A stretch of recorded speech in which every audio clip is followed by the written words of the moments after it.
Eleanor Whittaker unfolded the note under the table, her fingers steady even as her heart cracked clean in two. Leave this house before the next guest arrives. No signature, no explanation. Just Nathaniel's handwriting. The same hand that had once written her name like it was something worth keeping. She looked up. Across the candlelight, he wasn't watching her. He was watching the door. And then it opened. And Victoria Ashford walked in wearing ivory silk and a smile that knew exactly what it had already won. If this story moves you, subscribe and drop your city in the comments. I want to see how far this tale has traveled. The summer of 1815 sat heavy on Virginia, like a wool blanket that nobody asked for and nobody had the nerve to throw off. The heat came early that year and stayed late, pressing down on the tobacco fields, baking the red clay roads into something close to brick, settling into the bones of every grand house from Richmond to the Blue Ridge foothills, like it intended to winter there. The Hargrove estate sat 12 miles east of Charlottesville, on a rise of land that caught whatever breeze the evening was willing to offer. Colonel Hargrove had built the house 30 years ago, back when building something large and white with columns out front was the surest way a man had of announcing that he'd arrived, not just to Virginia, but to the particular version of America that Virginia believed itself to be.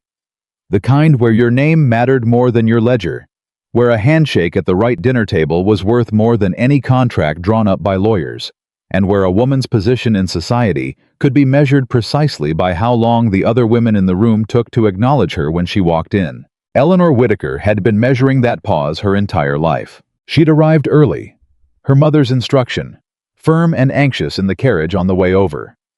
Arrive before the Prestons, before the Marshfields, certainly before the Caldwells, as if timing could paper over what the Whittaker name no longer carried on its own. Eleanor had nodded and said nothing, which was its own kind of answer. She'd learned a long time ago that arguing with her mother about the architecture of survival was a conversation that went nowhere and cost something. She was 27 years old, and she was the best card her family had left to play. She knew it. Her mother knew it. The women who greeted her with their warm smiles and slightly too long pauses knew it too. The dining room at Hargrove House held 20 people around a table that could have managed 30 if pressed. Silver candlesticks. Crystal that caught the light and threw it back in pieces. The smell of roasted duck and something sweet underneath it. Peaches, maybe, from the kitchen garden out back. Eleanor sat in the middle of the left side of the table, which was exactly where you sat when you were invited out of courtesy rather than social weight. Not far enough down to be an insult, not close enough to the head to suggest anything like consequence. She'd unfolded her napkin. She'd smiled at Margaret Hargrove across the table. She'd accepted the wine when it was poured and held the glass without drinking, because drinking before the host drank was one of approximately 47 small rules that governed evenings like this one, and Eleanor had memorized all of them the way some women memorized hymns, not because they moved her, but because forgetting them had consequences. She was doing fine. She was doing exactly what she always did at these things, holding herself very still on the outside while the inside of her chest did whatever it wanted to do, which tonight involved a low, continuous ache that she'd been managing since the carriage had turned up the Hargrove Drive, and she'd seen Nathaniel Caldwell's horse already hitched at the post. She hadn't expected him to be here. That was a lie. She'd known he'd be here. Colonel Hargrove and Nathaniel's father had been friends since before either of their children were born, and the Caldwells were the kind of family that got invited to everything, always, without the invitations ever needing to be negotiated. She'd known he'd be here the same way she'd known the heat would be here. As a fact, she'd decided to endure rather than avoid, because avoidance had its own costs, and she was already running short on the currency required to pay them. What she hadn't prepared for, what she'd refused to prepare for, was the way he looked at her when she walked in. It was barely a second, a flicker. The kind of thing a woman who wasn't paying attention would have missed entirely. But Eleanor was always paying attention, and what she saw in that second was something she'd spent 8 months training herself not to want: recognition. The specific, involuntary kind. The kind that happened before a man's better judgment got involved. Then he looked away, and the look was gone, and Eleanor took her seat and told herself it didn't matter, She was telling herself that for the fourth time in the last hour when the servant appeared at her elbow. How was Young, one of the house staff she didn't recognize, and he moved with the practiced invisibility of someone who understood that his job was to not exist except in the moment he was needed. He set something beside her plate without a word. A small folded square of paper. Plain. No wax seal. No name on the outside. Eleanor didn't touch it immediately. She kept her eyes on Margaret Hargrove, who was explaining something about her rose garden to the woman on her left, and she waited 3 full seconds before she let her hand move to the paper the way it might move to adjust her silverware. She unfolded it under the table's edge. The handwriting was compressed and quick. 4 words, and then a period that felt like a door slamming. Leave before she arrives. That was all. No signature. No explanation. No instruction beyond the 4 words themselves. Eleanor's thumb pressed flat against the paper. She knew the handwriting. She'd spent enough of her 19th year reading letters in that particular slant, that particular economy of pen pressure, to know it the way she knew her own name in a mirror.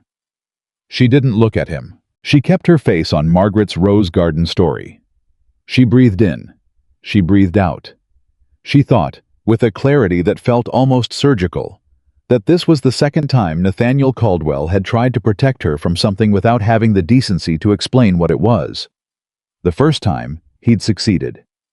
She had the distinct and settled feeling that she was going to let him fail at it tonight. "You're very quiet, Miss Whitaker." The voice came from her right. Thomas Holt, a merchant from Fredericksburg, who'd bought his way into these invitations through a combination of good wine and better credit. He wasn't unpleasant. He was just the kind of man who noticed women going quiet at dinner tables because he'd learned it usually meant something interesting was about to happen. "I'm listening," Eleanor said, and smiled at him. "Colonel Hargrove's table doesn't lack for conversation." "No, it doesn't." Holt refilled his own wine glass. "You know the Caldwell boy?" The question was casual, the kind that isn't. "We're acquainted," Eleanor said. "Fine family. Though I hear there's been some trouble with the eastern parcels.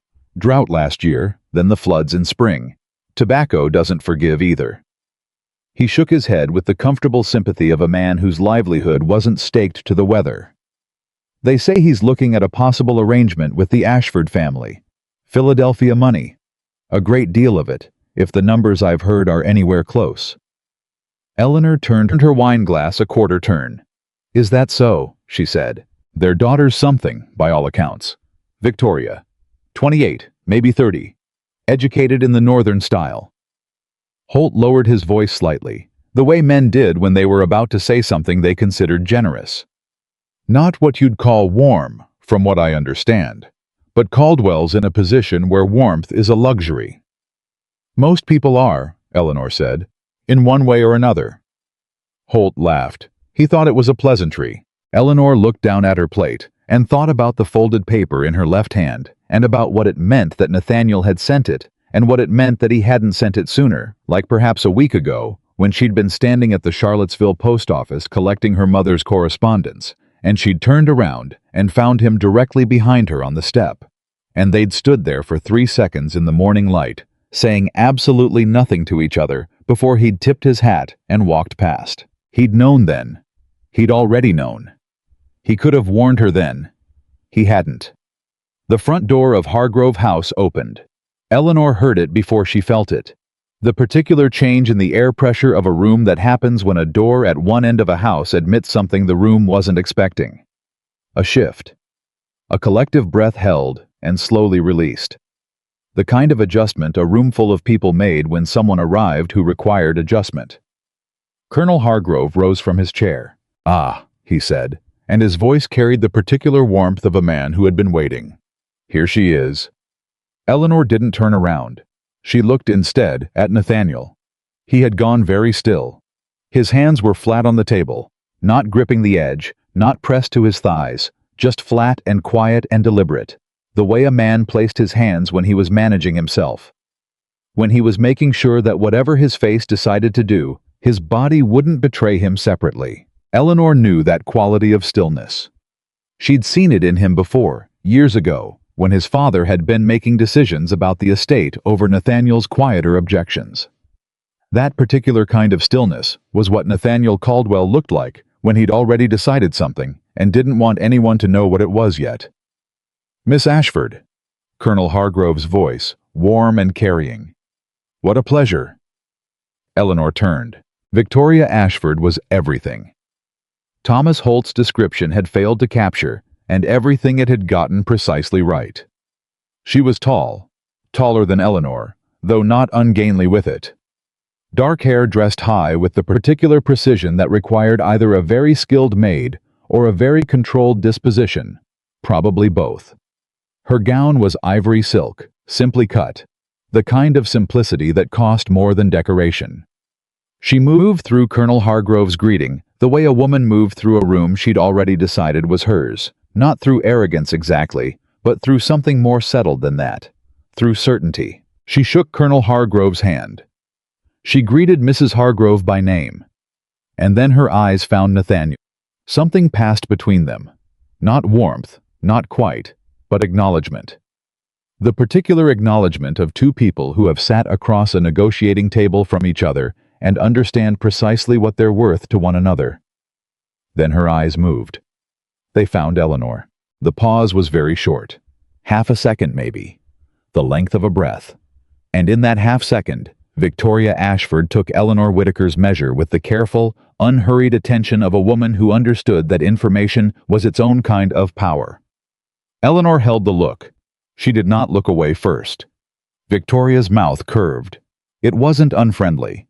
It was the smile of a woman who appreciated that the other woman in the room had the sense not to flinch. She looked away. She took the seat Colonel Hargrove indicated, closer to the head of the table than Eleanor. Naturally. Eleanor unfolded her napkin a second time, which was unnecessary, but her hands needed something to do. Beside her, Thomas Holt leaned close. "Philadelphia money," he murmured, with the appreciative tone of a man commenting on a well-built bridge. "I see what they mean." Eleanor picked up her fork. The dinner proceeded. The food was served and eaten. The conversation moved the way conversation did at these things. Across the surface of everything, touching nothing real, skilled and impenetrable and exhausting in the particular way of social performances that everyone present understood were performances and committed to anyway, because the alternative was a kind of honesty that none of them had either the desire or the courage for. Eleanor spoke when she was spoken to. She answered Thomas Holt's questions about her family's property in Albemarle County. Diminished, but still theirs, still intact, still representing something, even if that something was increasingly theoretical. She asked Margaret Hargrove about her eldest son's studies in Philadelphia. She complimented the duck. She did not look at Nathaniel again. She looked at Victoria Ashford, not obviously, not in any way that anyone watching would have noticed, but steadily, in the way Eleanor had always gathered information about things that mattered, which was to say quietly, and from an angle, and over a longer period of time than most people thought to sustain attention for. Victoria was composed. That was the first thing. Not performing composure the way some women did, visibly working at stillness, visibly managing, but actually composed in a way that had the quality of long practice. She ate without apparent appetite, and without any sign that she was restraining appetite. She contributed to conversations at the head of the table with the precise, measured warmth of someone who understood that warmth, deployed correctly, was a tool rather than a feeling. She was also, Eleanor noted, watching Nathaniel. Not the way Eleanor had been watching him. Not with the particular ache of someone who'd spent 8 months rearranging herself around a loss. Watching him the way you watched an investment, with attention, and with something underneath the attention that might have been calculation, and might have been, underneath the calculation, something that wanted very badly to not be calculation. Eleanor set down her fork. That was new information. Victoria Ashford wanted this marriage. Not just as an arrangement. She wanted the man. Which meant that whatever Eleanor had believed she understood about tonight, she'd understood less than half of it. After the meal, the company moved to the Hargrove parlor, where there was brandy for the men and sherry for the women, and the particular shuffling rearrangement of people that happened at these evenings, as alliances were negotiated through the medium of where everyone chose to stand. Eleanor chose to stand near the window. It was a deliberate choice. Near the window meant near the door to the east porch, which meant she had a clear exit and a clear line of sight across the room to where Nathaniel was standing with Colonel Hargrove and two other men whose names she'd already set aside. Victoria was 3 feet away from them, listening to something Mrs. Hargrove was saying about the summer heat, one hand resting on her folded fan. Nathaniel hadn't looked at Eleanor once since she'd looked at him across the dinner table. She was thinking about that, about whether it was deliberate, about what deliberate meant in this context. When he appeared beside her, he didn't approach. He simply arrived, the way a man arrives when he's been finding reasons to cross a room and has finally stopped pretending he needed a reason. He stood next to her at the window and looked out at the dark lawn and said quietly, "You didn't leave." "No," Eleanor said. "I didn't. I asked you to." "You sent me 4 words on a piece of paper," Eleanor said. "That's not asking. That's instructing." A pause. Outside, a moth was throwing itself at the window glass, persistent and apparently unkillable. "You should have gone," Nathaniel said. His voice was low. There was something in it she hadn't heard before, or rather something she recognized from before she'd learned to stop expecting it. Something that cost him something to let out. "Why?" Eleanor asked. She kept her voice level. She'd had a great deal of practice at level. "So I wouldn't have to watch? Or so you wouldn't have to worry about what I was watching?" "Eleanor." "She's not what I expected," Eleanor said. She was still looking out the window. "She's better. She's very capable, Nathaniel. She'll be good at this." His jaw moved. "I didn't come over here to talk about Victoria." "Then what did you come over here to talk about?"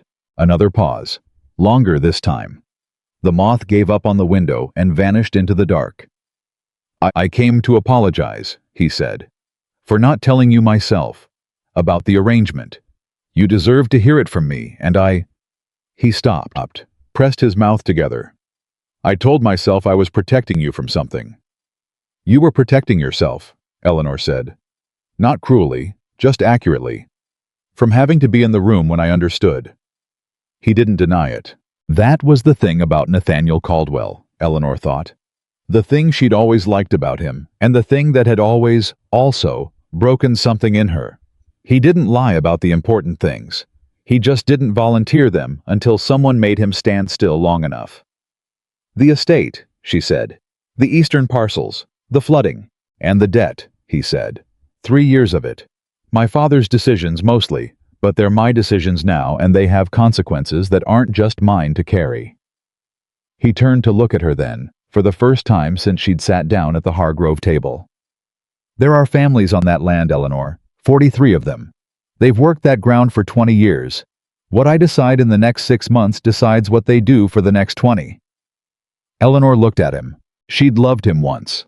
Specifically, she had loved him at 20 years old, in her father's library on a Tuesday afternoon in October, when he'd read something aloud to her, and then looked up and caught her already looking, and neither of them had said anything at all for a long, arrested moment. She'd loved the careful way he thought about things, the way he carried responsibility like it was weight rather than performance. The fact that he'd never once, in all the time she'd known him, told her she was being unreasonable when she wasn't. She still loved him, if she was being honest with herself, which she tried to be when it cost her something. That honesty didn't change anything about tonight. "That's a real thing," she said.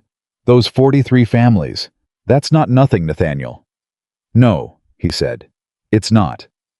"She'll do it, you know," Eleanor said. "She'll be good at it. The management, the accounts." She paused. "She wants to be good at it." Nathaniel looked at her steadily. "That doesn't mean—" "It means what it means," Eleanor said. She pulled the folded note from where she'd kept it in her palm all through dinner and dinner's aftermath, and she held it out to him. It was a kind thought, the warning, even if it was also a coward's thought. He took the paper. His fingers closed around it, briefly, around the place where her fingers still were. "You're the only person in my life," he said quietly, "who calls me a coward to my face and makes it feel like a gift." Eleanor withdrew her hand. "Good night, Nathaniel," she said. She turned away from the window. And she walked, steadily and without looking back, to where Margaret Hargrove was standing. And she asked about the rose garden, and she listened, and she made the specific kind of nothing on her face that a woman makes when she has decided, firmly, not to fall apart in someone else's parlor.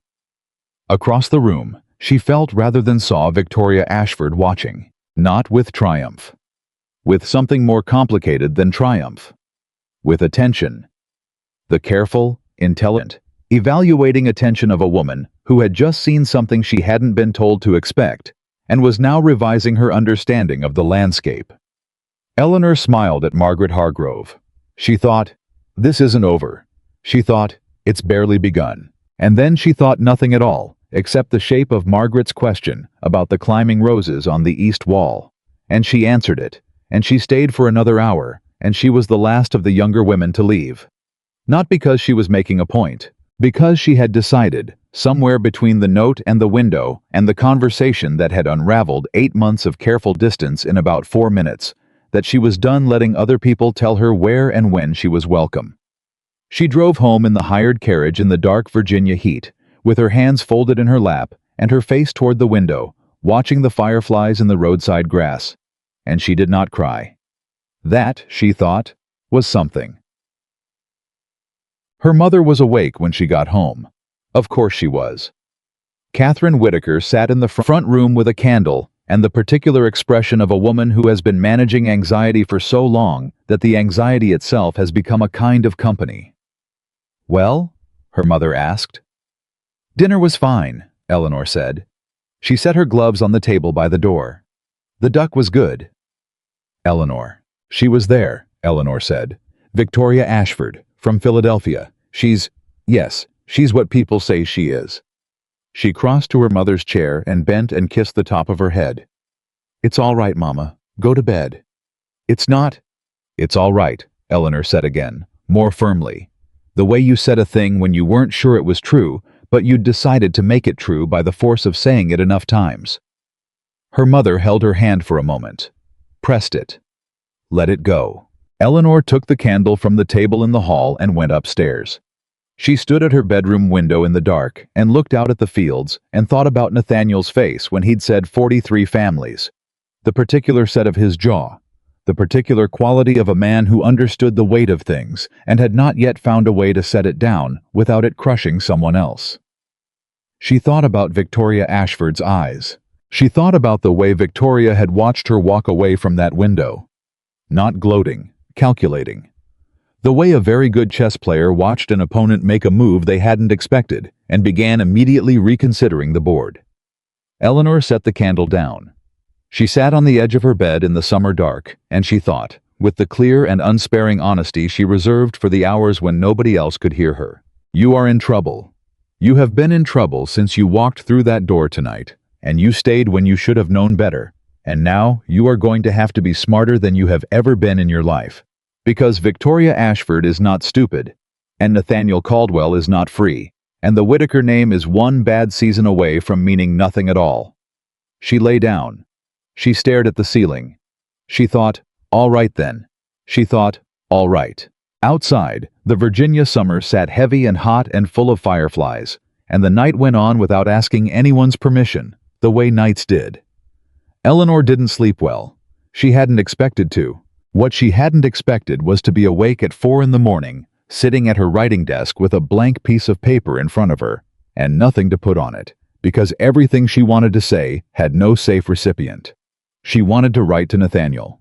She wanted to write something honest and unguarded, and all the things she hadn't said at that window. Not because she'd lacked the words, but because some words, once released, couldn't be recalled, and she was not yet certain what releasing them would cost her. She put the pen down. She went back to bed.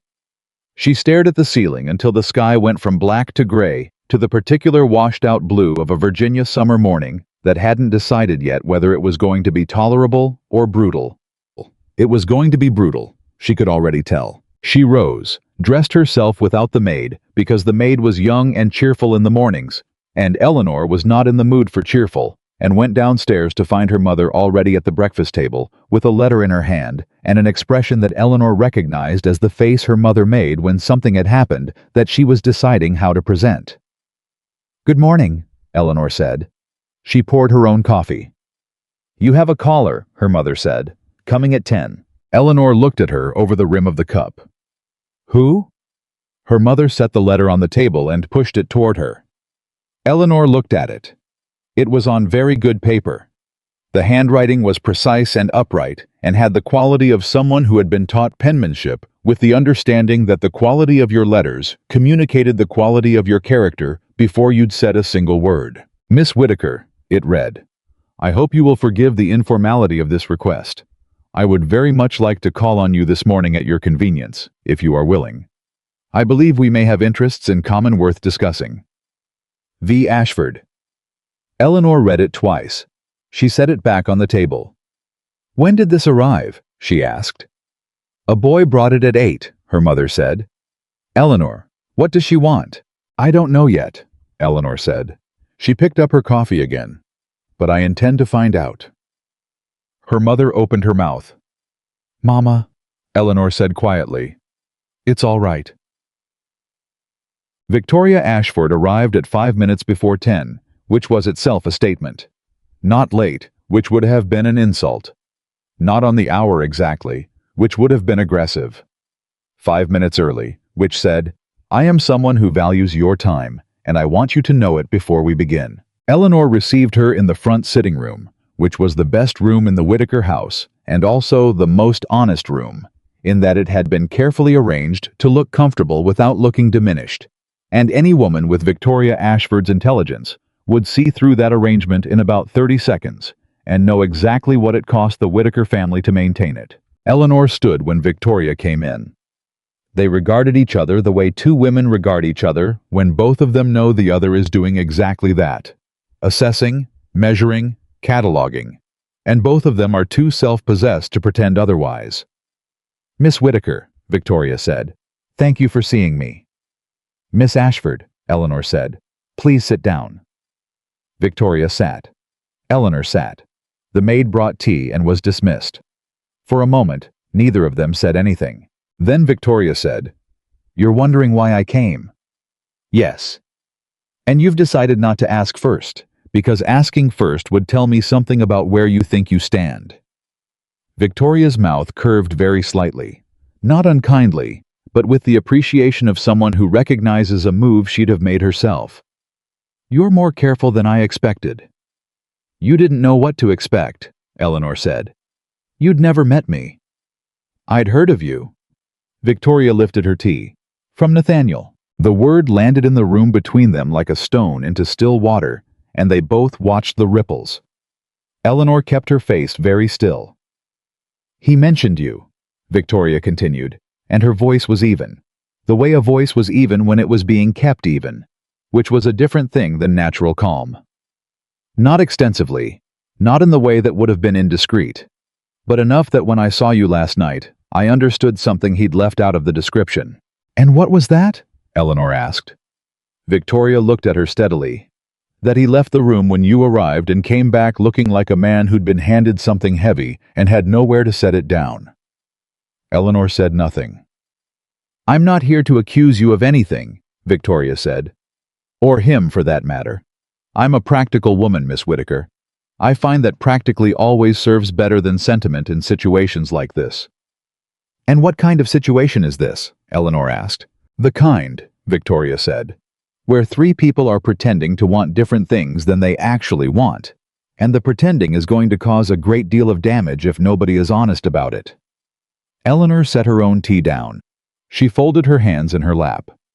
She thought about the blank piece of paper at 4 in the morning, and the pen she'd put down, and the words she hadn't written. "You want the marriage," Eleanor said. Victoria didn't flinch. "Yes, not just the arrangement. You want him." A pause, shorter than Eleanor expected.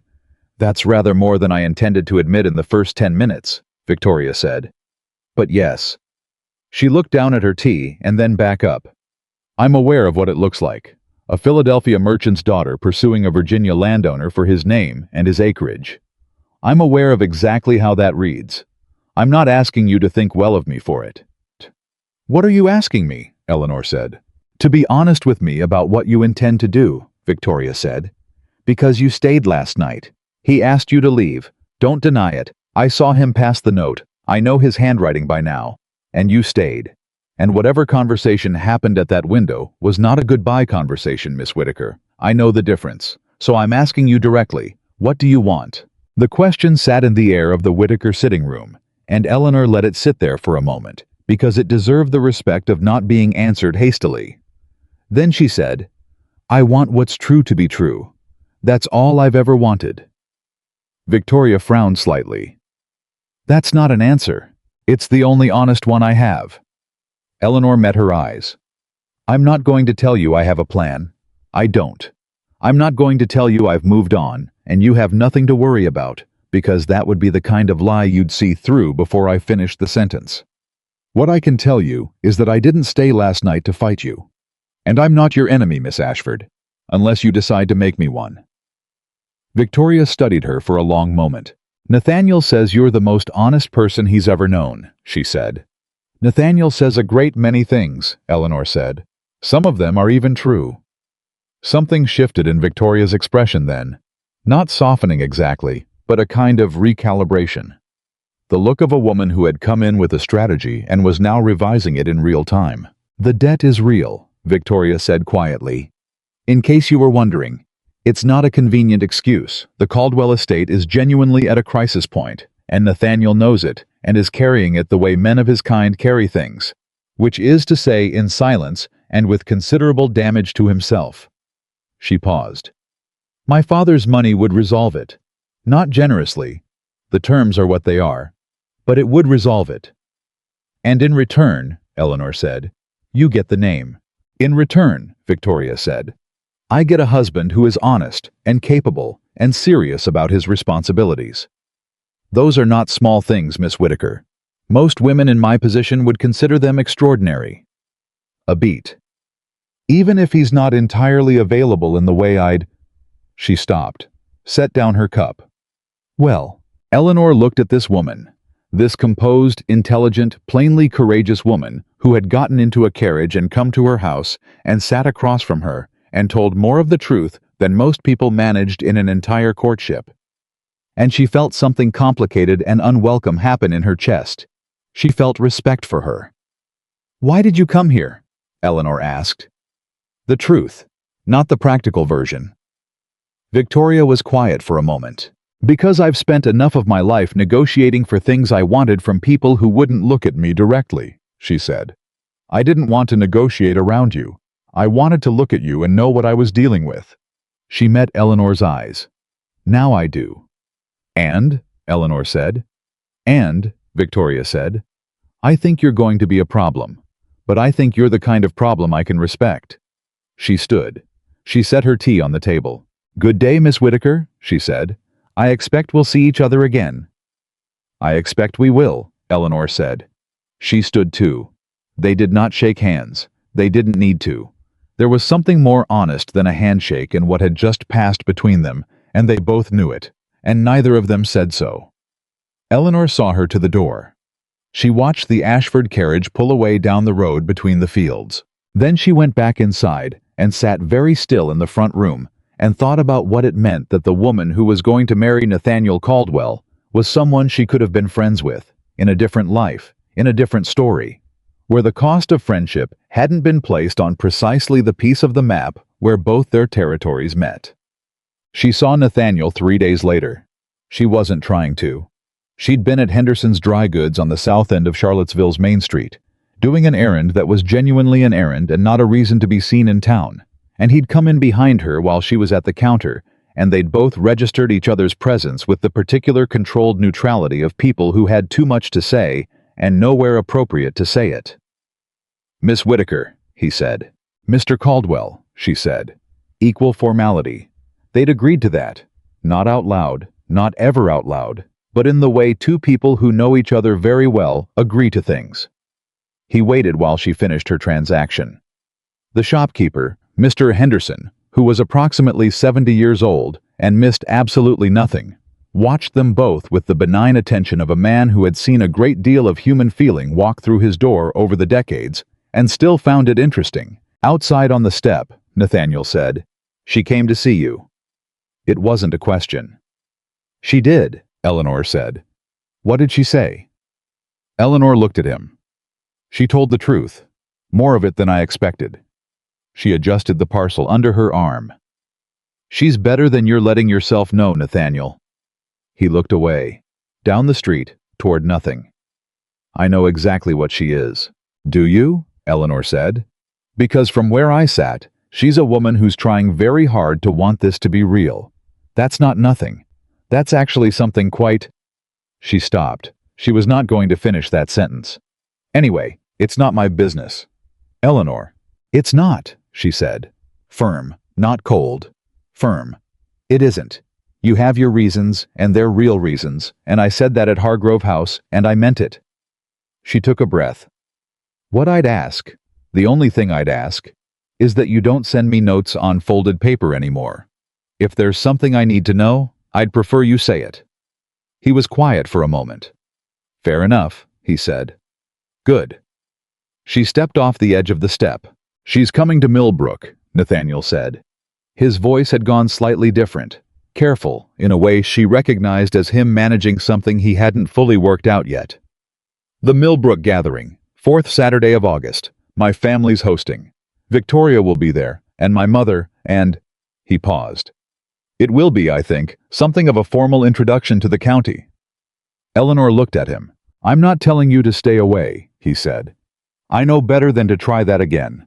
I'm telling you because you asked me to tell you things instead of folding them up." "I appreciate that," Eleanor said. "Will you come?" "I was already invited," she said. "Your mother sent the invitation 6 weeks ago." The corner of his mouth moved, almost. "Of course she did." "I'll think about it," Eleanor said. She walked away. She didn't think about it for the rest of the afternoon, because thinking about it was the thing most likely to produce a decision based on feeling rather than sense. And she'd had enough of feeling-based decisions for 1 week. She thought about it that night, alone in her room with the window open and the summer air sitting on her like a hand. She was going to go. She'd known that since Nathaniel said the words, "I know better than to try that again," with the ghost of something in his voice that wasn't quite humor and wasn't quite anguish, and was both of them at once, which was the thing about Nathaniel Caldwell that she'd never found a way to stop responding to, which was that he always felt exactly like himself. Never performed, never managed, not with her. Even when he was managing himself, she could see the management, and underneath it, she could see the thing he was managing, and the thing was always real. She thought, "This is going to hurt." She thought, "It's going to hurt regardless." She thought, "Go." The whispers started the following week. She noticed them first at the Tuesday afternoon gathering at the Prestons, the kind of gathering that was nominally about music and was actually about the precise calibration of who stood where and spoke to whom for how long. Eleanor arrived with her mother and was greeted warmly by Frances Preston, and less warmly by the cluster of women near the piano who went slightly quiet when she came into range. She didn't react. She'd had 30 years of practice not reacting. But she listened. Later, getting punched from the sideboard, she was close enough to Margaret Hargrove and Cecily Monroe to hear Margaret say, quietly, apparently very attached, even now, "My husband noticed it at dinner. He said it was—" "Well," Cecily said, "she can hardly help it, can she? They were practically—" "It's not that," Margaret said. "It's that she stayed, after the note. And Thomas Holt says he could see—" Eleanor picked up her punch and moved away. She was 3 steps from the door to the garden when a hand touched her elbow. She turned. Ruth Sinclair was 60, possibly 65, with white hair and the direct blue gaze of a woman who'd outlasted several eras of Virginia society and intended to outlast several more. She had been a friend of Eleanor's grandmother. She had been, in an era when the Whittaker family had been considerably more than it was now, one of the voices that mattered. She squeezed Eleanor's arm. Not hard. The particular squeeze of a woman who wants you to understand something without witnesses. "Don't let it rattle you, child," she said quietly. "I'm not rattled," Eleanor said. "No," Ruth said. You're not. Good. Stay not rattled. She looked past Eleanor toward the piano cluster. The Ashford girl is money, and money in this county right now can buy a great deal of patience. They're looking for someone to be the cautionary note. Don't give them anything to work with. I haven't done anything. You stayed, Ruth said simply. In this room, in this company, at this particular moment in time, that's enough. She looked at Eleanor steadily. I'm not saying it's right. I'm saying it's real. And you're smart enough to know the difference. Eleanor looked at her. Thank you, Mrs. Sinclair, she said. Don't thank me, Ruth said. Win. She moved away as smoothly as she'd arrived. Eleanor stood with her punch and her thoughts and the awareness, clean and cold as well water, that the ground had shifted in the 10 days since Hargrove House. Not dramatically. Not in any way that the law or common sense would recognize. But socially, in the particular, invisible, unappealable court of Virginia genteel opinion. Something had moved, and what had moved was where Eleanor stood in relation to it. She was becoming, in the slow and terrible vocabulary of this particular world, a complication. Not a scandal. Not yet. But the precursor to a scandal. The thing that people talked about in lowered voices that weren't quite low enough. Which was in many ways worse than the scandal itself, because with a scandal, at least you knew what you were defending against. She went home and sat with her mother and told her about Ruth Sinclair, and watched her mother's face go carefully neutral. What do you want me to say, Eleanor? Her mother asked. Nothing, Eleanor said. I don't need you to say anything. I'm just telling you what's happening. What's happening, her mother said, is that you are in a position where people are going to talk regardless of what you do, and the only question is whether you give them more to talk about or less. I know that. Then act like it. Her mother's voice was not unkind. It was the voice of a woman who had learned the geography of limited options over a long and careful life. Whatever you feel about Nathaniel Caldwell, Eleanor, whatever the truth of it is, you cannot be seen to be a woman who is— Who is what? Eleanor asked. A woman who stayed at a dinner party? A woman who couldn't let go, her mother said quietly. The words landed like something dropped from a height. Eleanor looked at her mother's hands. Older now, thinner, folded together in her lap with the patience of someone who has spent a very long time holding things carefully. And she thought about what it had cost this woman to raise a daughter with enough pride to stay at a dinner table when she should have gone, and how that same pride was now exactly the thing that threatened them. I know, Eleanor said, quietly. I know, Mama. Her mother reached out and covered her hand.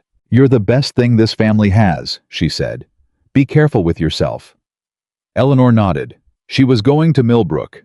She hadn't changed her mind about that, but she was going to be very careful about how. She spent the following week being careful. She attended 2 more social engagements, the Harrington afternoon and a small supper at the Wellesleys, and she was present and pleasant and gave people absolutely nothing to point at. She talked about the harvest forecast. She asked about children and gardens and the new road construction on the Eastern County line. She was gracious and unremarkable, and she kept her name out of conversations it didn't need to be in. It was one of the more exhausting weeks of her life. What made it worse? What made it quietly unbearable in the specific way that only tedium combined with high stakes could be, was that she could feel the shape of what was being built against her without being able to name it. It wasn't anything as concrete as a lie. It was the particular architecture of implication, the stories that attached to her. Not because anyone said anything direct, but because enough people said things around her, in her proximity, about the general subject of women who found themselves in certain positions, until her name had started to collect associations, the way a river collects sediment. And the sediment wasn't anything you could point to and say, there is the problem, but it changed the character of the water. Victoria Ashford, Eleanor had no doubt, could feel all of this. The question was whether Victoria was directing it or simply watching it accumulate. The answer came on Friday, which was 2 days before Millbrook. Eleanor was at the Charlottesville post office, collecting the morning's letters, when she heard Victoria's voice behind her in the street. Victoria wasn't talking to her. She was talking to someone else, a woman named Judith Hartley. who was the wife of a county lawyer, and who had the particular social position of someone who neither started things nor stopped them, but transmitted them with admirable efficiency. "I find the speculation rather tiresome," Victoria was saying. Her voice was clear and unhurried, the kind of voice that understood it was being heard. "Miss Whitaker has been nothing but gracious since I've been in the county. I've called on her myself. She's a thoughtful woman." Judith Hartley's voice, lower. "But the two of them were acquainted," Victoria said. "People who knew each other in youth remain acquainted in adulthood. That isn't remarkable. What would be remarkable is if Nathaniel's circle didn't overlap with the families who have been in this county for 30 years. A small pause. "I have no concerns, Mrs. Hartley. I'd hope that's reassuring." Eleanor stood at the post office counter with her letters in her hand and processed what she'd just heard. Victoria had defended her. Victoria had, in front of Judith Hartley, which meant in front of half the county by Monday morning, characterized Eleanor not as a threat, but as a gracious acquaintance. Had deployed her own authority as the future Mrs. Caldwell to flatten the sediment before it had a chance to build. Eleanor stepped out of the post office. Victoria saw her immediately. Of course she did. They looked at each other across 12 feet of Summer Street. Victoria inclined her head, very slightly, the way you inclined your head at someone you'd just done a favor for and who you expected to be smart enough to understand it without being told. Eleanor inclined hers back. Judith Hartley looked between them with the expression of a woman who had expected to transmit something and found herself instead in the middle of a conversation she didn't understand. Victoria turned back to Judith with something pleasant and final and moved on. Eleanor walked back to her carriage. She sat in it for a moment before she told the driver to go. She thought about the game Victoria Ashford was playing. Not a cruel game, not a simple game, but a thorough and intelligent one, in which Eleanor's cooperation was more valuable than her destruction, in which a gracious future Mrs. Caldwell was a more powerful figure than a triumphant one, in which managing Eleanor, rather than eliminating her, was the strategically superior position. She thought, "She's right." She thought, "And I'm not sure whether to be grateful or frightened." She thought, "Probably both." She told the driver to go, and the carriage pulled away through the summer heat, and Eleanor sat with her letters and her thoughts, and the particular feeling of someone who has just realized that the war they thought they understood has 3 times as many fronts as they'd prepared for. Millbrook Gathering was 2 days away. The night before, Eleanor sat at her desk and wrote in her journal, not a letter, not to anyone, just to herself in the particular grammar of a woman taking stock of her own position. "I am not ruined," she wrote. "Not yet, not close. But I am being positioned. By whom exactly, and for what exactly, I am not yet certain. Victoria is intelligent and has her own interests, and they are not entirely opposed to mine, which is either a protection or a complication, possibly both. Nathaniel is carrying more than he should and saying less than he ought, which has always been his primary failure and which I have never successfully argued him out of. My mother is frightened. Mrs. Sinclair says win. I am trying to determine what winning looks like in a game whose rules I did not write, and whose stakes were set before I understood I was at the table." She put the pen down. She looked at what she'd written. Then she picked the pen back up and wrote, "Go tomorrow. Keep your eyes open. Trust what you know." She closed the journal. She blew out the candle. In the dark of the summer night, with Millbrook 24 hours away, and Victoria's public graciousness still fresh in her mind, and Nathaniel's voice from the step of Henderson's store still somewhere in her chest, where she couldn't quite reach it, Eleanor Whitaker did what she'd always done when the ground was uncertain. She chose to stand on it anyway. Tomorrow would come. She intended to be ready for it. Millbrook was the Caldwell family's way of reminding the county who they were, not through ostentation. The Caldwells were too old-money Virginia for that, too steeped in the particular pride that expressed itself through understatement rather than display, but through sheer weight of presence. The gathering happened every August, had happened every August for 40 years, and the guest list was the county's social map rendered in ink. If you were invited, you existed. If you weren't, you understood something about yourself that nobody would say to your face. Eleanor had been invited every year since she was 19. She arrived at 2:30 with her mother, who had spent the carriage ride in the kind of silence that communicated a great deal without saying anything. Eleanor wore pale blue. Not her best dress, not her worst. Something calibrated to suggest she'd given the occasion appropriate thought without suggesting she'd agonized over it. She'd learned that particular calibration from watching her mother do it for years. The way you dressed when your family's position required you to appear not to be trying as hard as you actually were. The grounds were full when they arrived. Voices, movement, the particular energy of a large gathering of people who were all, in their various ways, performing. Eleanor's mother touched her arm once, lightly, before they walked in. Eleanor understood. She nodded. She walked in. She found Ruth Sinclair within 5 minutes, which was intentional. Ruth was the kind of social landmark you oriented yourself by, the way sailors used fixed stars. Ruth pressed her hand, said nothing of consequence, and positioned herself in Eleanor's general vicinity in a way that said, "You have at least one ally in this room." Eleanor was grateful for it without making a show of being grateful, which was how things were done. She did not look for Nathaniel. She felt him before she found him. That particular awareness of a specific person in a crowded room that had nothing to do with sight and everything to do with 8 years of paying attention to where he was in any space they shared. He was near the east end of the lawn with his father and 2 other men she recognized as business acquaintances. He looked like a man holding himself together very deliberately. His father looked satisfied in the particular way of fathers who believed things were progressing according to plan. Victoria was with Mrs. Caldwell. Eleanor noted that without dwelling on it. Mrs. Caldwell, who was a careful woman, was performing warmth toward Victoria with the practiced ease of someone who had decided to make peace with a situation and had decided further to make that peace look like enthusiasm. Victoria was receiving it gracefully. She was very good at receiving things gracefully. Eleanor was starting to understand that was one of Victoria's primary skills, accepting what was given without letting anyone see the cost of accepting it. The afternoon moved the way these things moved. Eleanor circulated.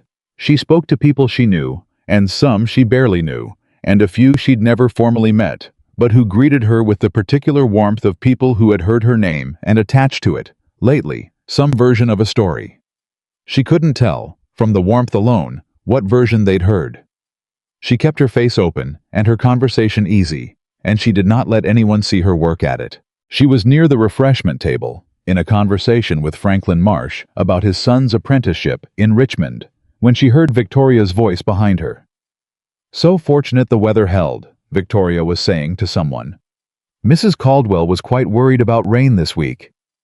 "It must be gratifying," the someone said, a woman, voice Eleanor half recognized, "to already be so well acquainted with the family's concerns."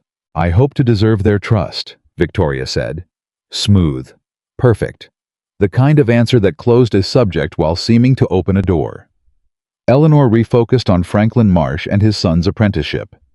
She made it through an hour. And then, 45 minutes before the sun would start to tilt toward evening, Judith Hartley appeared at her elbow with a smile that was too warm by precisely the degree that would go unnoticed by everyone except Eleanor. "Miss Whitaker," Judith said, "might I steal you for just a moment? There's someone who'd so love to meet you." Eleanor looked at her. Nothing in Judith's expression told her anything. Judith was the kind of woman whose expressions were perpetually pleasant, precisely because she understood that pleasantness was a kind of armor. "Of course," Eleanor said. She followed Judith along the edge of the gathering, slightly away from the main cluster of guests, toward a smaller group near the garden gate. 4 women, all of whom Eleanor knew by face, if not well by name.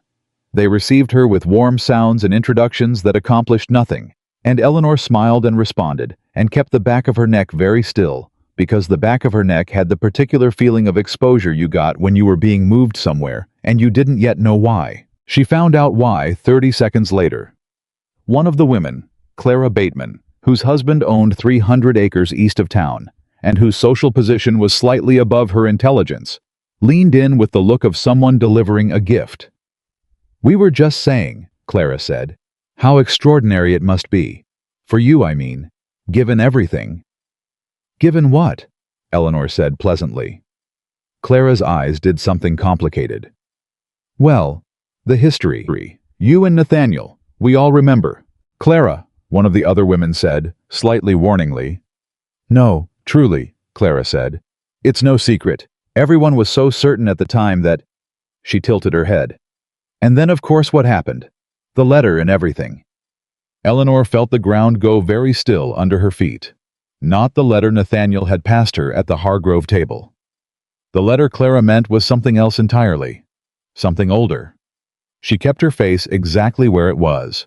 I'm afraid I don't know what you're referring to, Eleanor said. Clara blinked. She hadn't expected that. She glanced at the other women, found no help, looked back. Well, the correspondence. That summer, 7 years ago. Clara, the warning voice said again, more firmly. Oh, don't be so precious about it, Clara said. It's not as if it's actually a secret. Plenty of people know. Or knew. The point is... She turned back to Eleanor with the specific cruelty of a woman who had convinced herself she was only being honest. It must be rather painful is all. To watch him make his choice now, when back then he... Back then, Eleanor said quietly. We were young. People often are, at 20. Her voice was perfectly level. Her heart was doing something she didn't have a word for. Because Clara Bateman, whatever her intentions, had just told Eleanor something that Eleanor did not know. Or rather, had confirmed something Eleanor had deliberately not asked about, which was that the correspondence from that summer, the letters she and Nathaniel had exchanged in the 6 months before everything stopped without explanation, had apparently not been as private as she'd believed. People knew. Plenty of people knew, which meant either the letters had been seen by someone, or they'd been talked about, or... She excused herself from the group with a grace she was genuinely proud of, given the circumstances, and walked with absolute steadiness toward the refreshment table, where she poured herself a glass of water and drank half of it and stood there being very deliberate about her breathing. Someone had the letters, or knew about the letters, or had been told about the letters. By whom? She found Ruth Sinclair near the house. I need to ask you something, Eleanor said quietly, when she got close enough. Ruth looked at her face, and her own expression sharpened. Come over here. They moved to a spot near the wall that had enough ambient noise from the gathering to cover conversation. The summer of 1808, Eleanor said. The correspondence between myself and Nathaniel Caldwell. How many people know about it? Ruth's expression told her something before Ruth's words did. More than you'd want, Ruth said. Less than would be dangerous. Until recently, I'd have said it was old news. Until recently. Ruth was quiet for a moment. A fortnight ago, I heard it mentioned twice in 1 week, in contexts where it hadn't come up before. She met Eleanor's eyes. That's not coincidence. No, Eleanor said. It isn't. The question, Ruth said carefully, is whether someone is introducing it into circulation deliberately, or whether it's simply surfacing because of the current situation. Clara Bateman just implied that the letters themselves were seen by... Clara Bateman repeats things she's told without understanding their weight, Ruth said. Don't take her for the source. She's not the source. Then who is? Ruth pressed her lips together. She wasn't going to say the name, but the direction her eyes moved, very briefly, involuntarily, toward the cluster of guests near the garden end of the lawn, said enough. Eleanor followed the direction. Victoria was there. Victoria, who had defended Eleanor to Judith Hartley. Victoria, who had come to the Whittaker house and told more truth than she'd needed to, and made Eleanor feel something like respect. Victoria, who was brilliant and strategic, and whose interests were not, in fact, identical to Eleanor's, even if they weren't always opposed.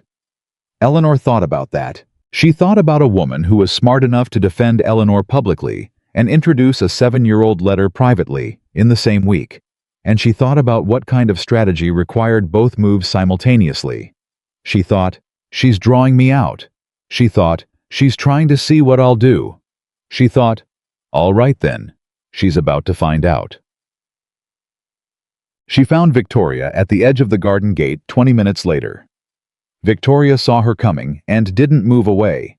which was itself an answer to a question Eleanor hadn't asked yet. "Miss Whittaker," Victoria said. "Miss Ashford," Eleanor said.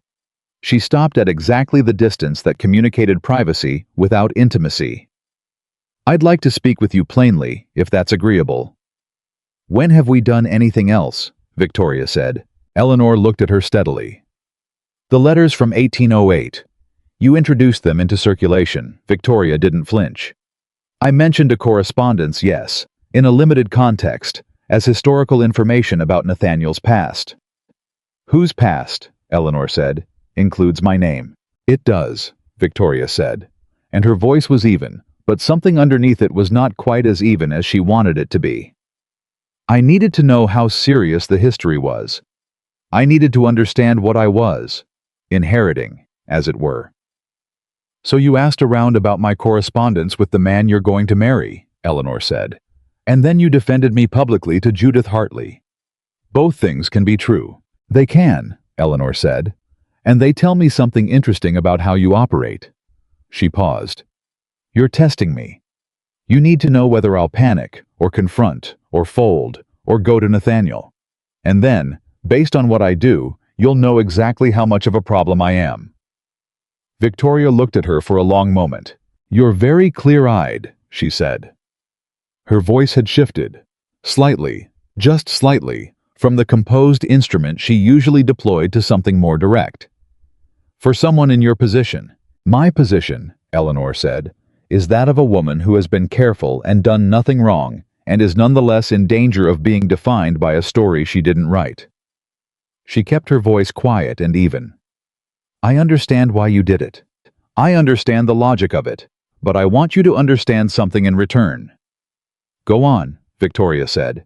"Those letters," Eleanor said, "exist.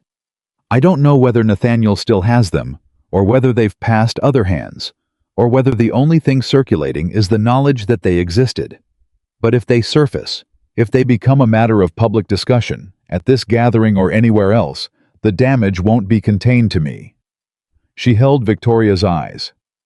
"Think about what a public letter, one that shows Nathaniel Caldwell was in serious correspondence with another woman at precisely the age when he should have been managing his family's affairs, does to his reputation here, in this county, among the men he's about to ask to honor the arrangements he's making." Victoria was very still.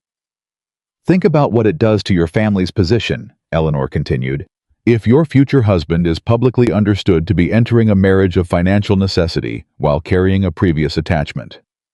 Think about what the Ashford name looks like in Philadelphia and here, if this becomes a story that people tell." She stopped. She let Victoria think. She watched Victoria think, which was a thing to see. The slight movement behind her eyes, the recalibration, the particular look of an intelligent person finding an error in their own calculation. "You're not threatening me," Victoria said slowly.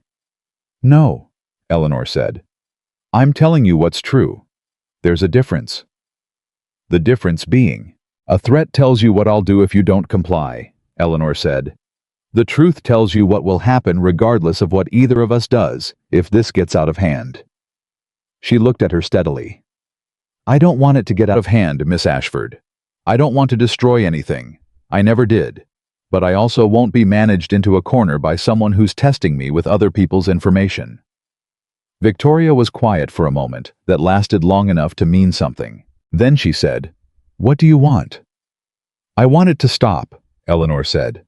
"The circulation. Whatever you set moving, set it still. Not for my sake, for all three of ours. Because you're right that the past is the past, and I agree with that, and I'd like it to stay there." Victoria looked at the ground, then back up. "I misjudged the radius," she said. "What I introduced was more combustible than I anticipated. I thought it would travel a shorter distance." "Information always travels further than you plan," Eleanor said.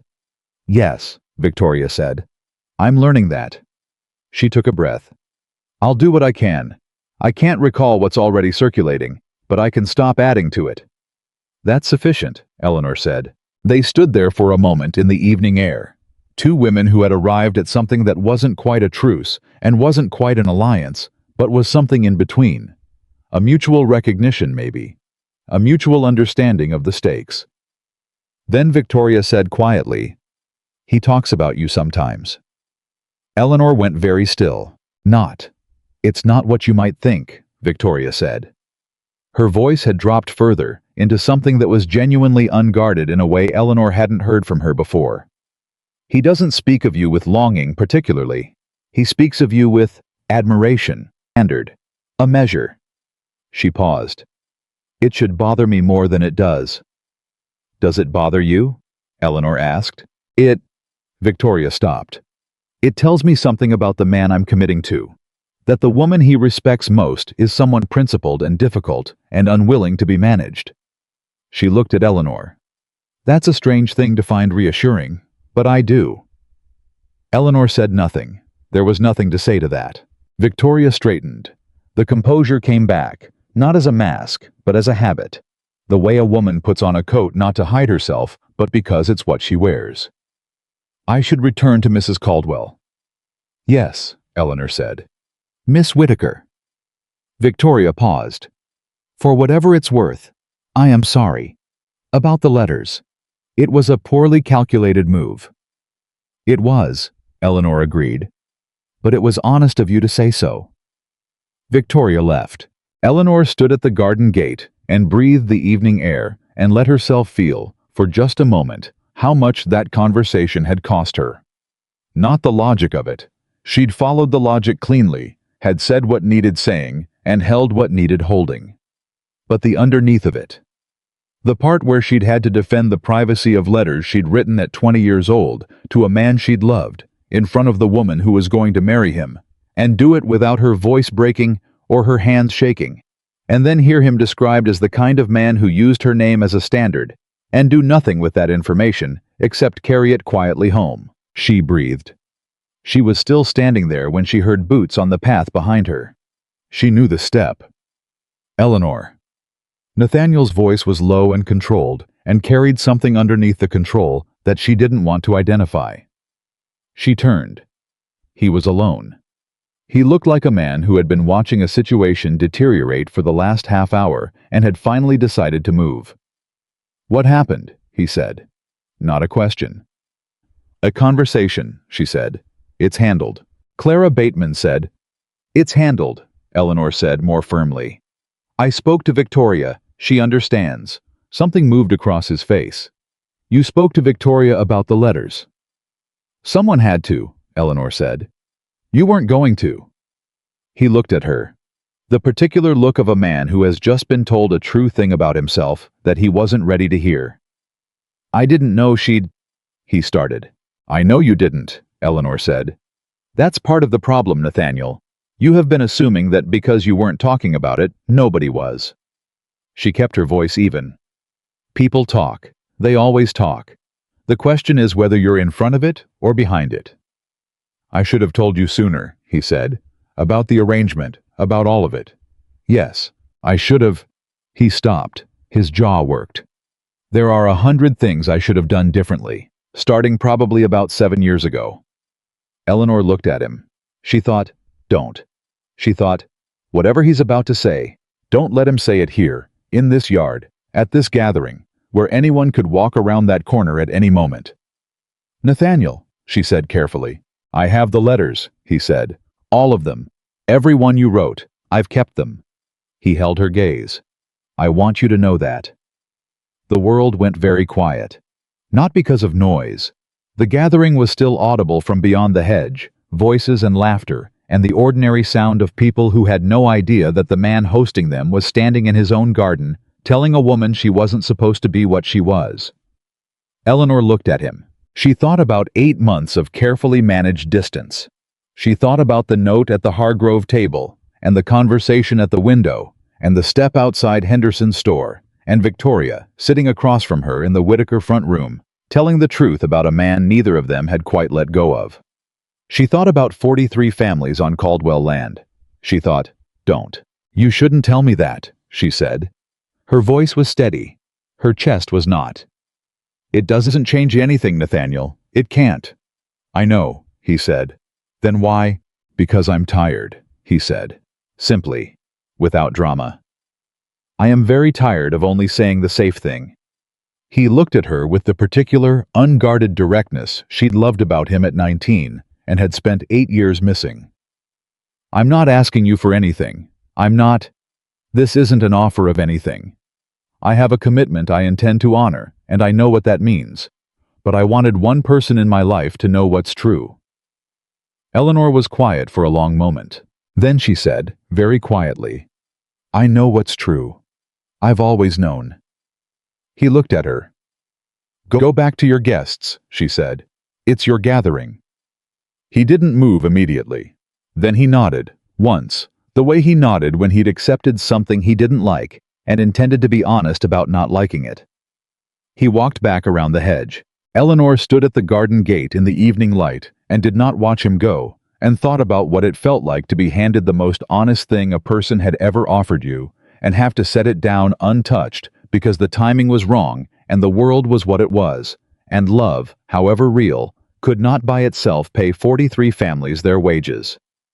She thought that was possibly the saddest true thing she'd ever understood. She let herself feel it for exactly the time it took to draw 3 slow breaths.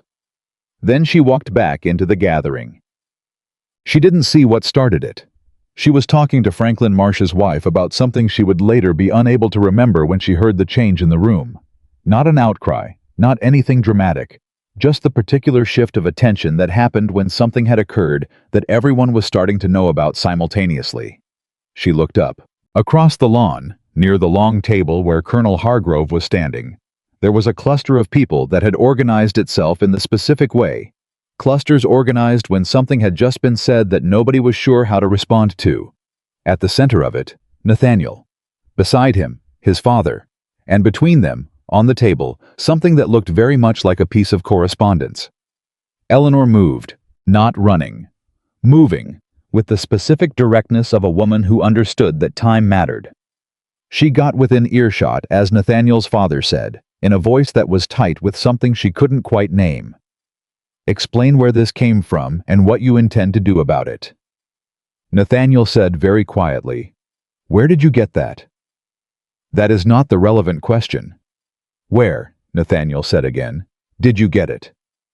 Eleanor got close enough to see. It was a letter. A single page. The handwriting was familiar in the way her own handwriting was familiar, because it was hers. One of the letters from 1808.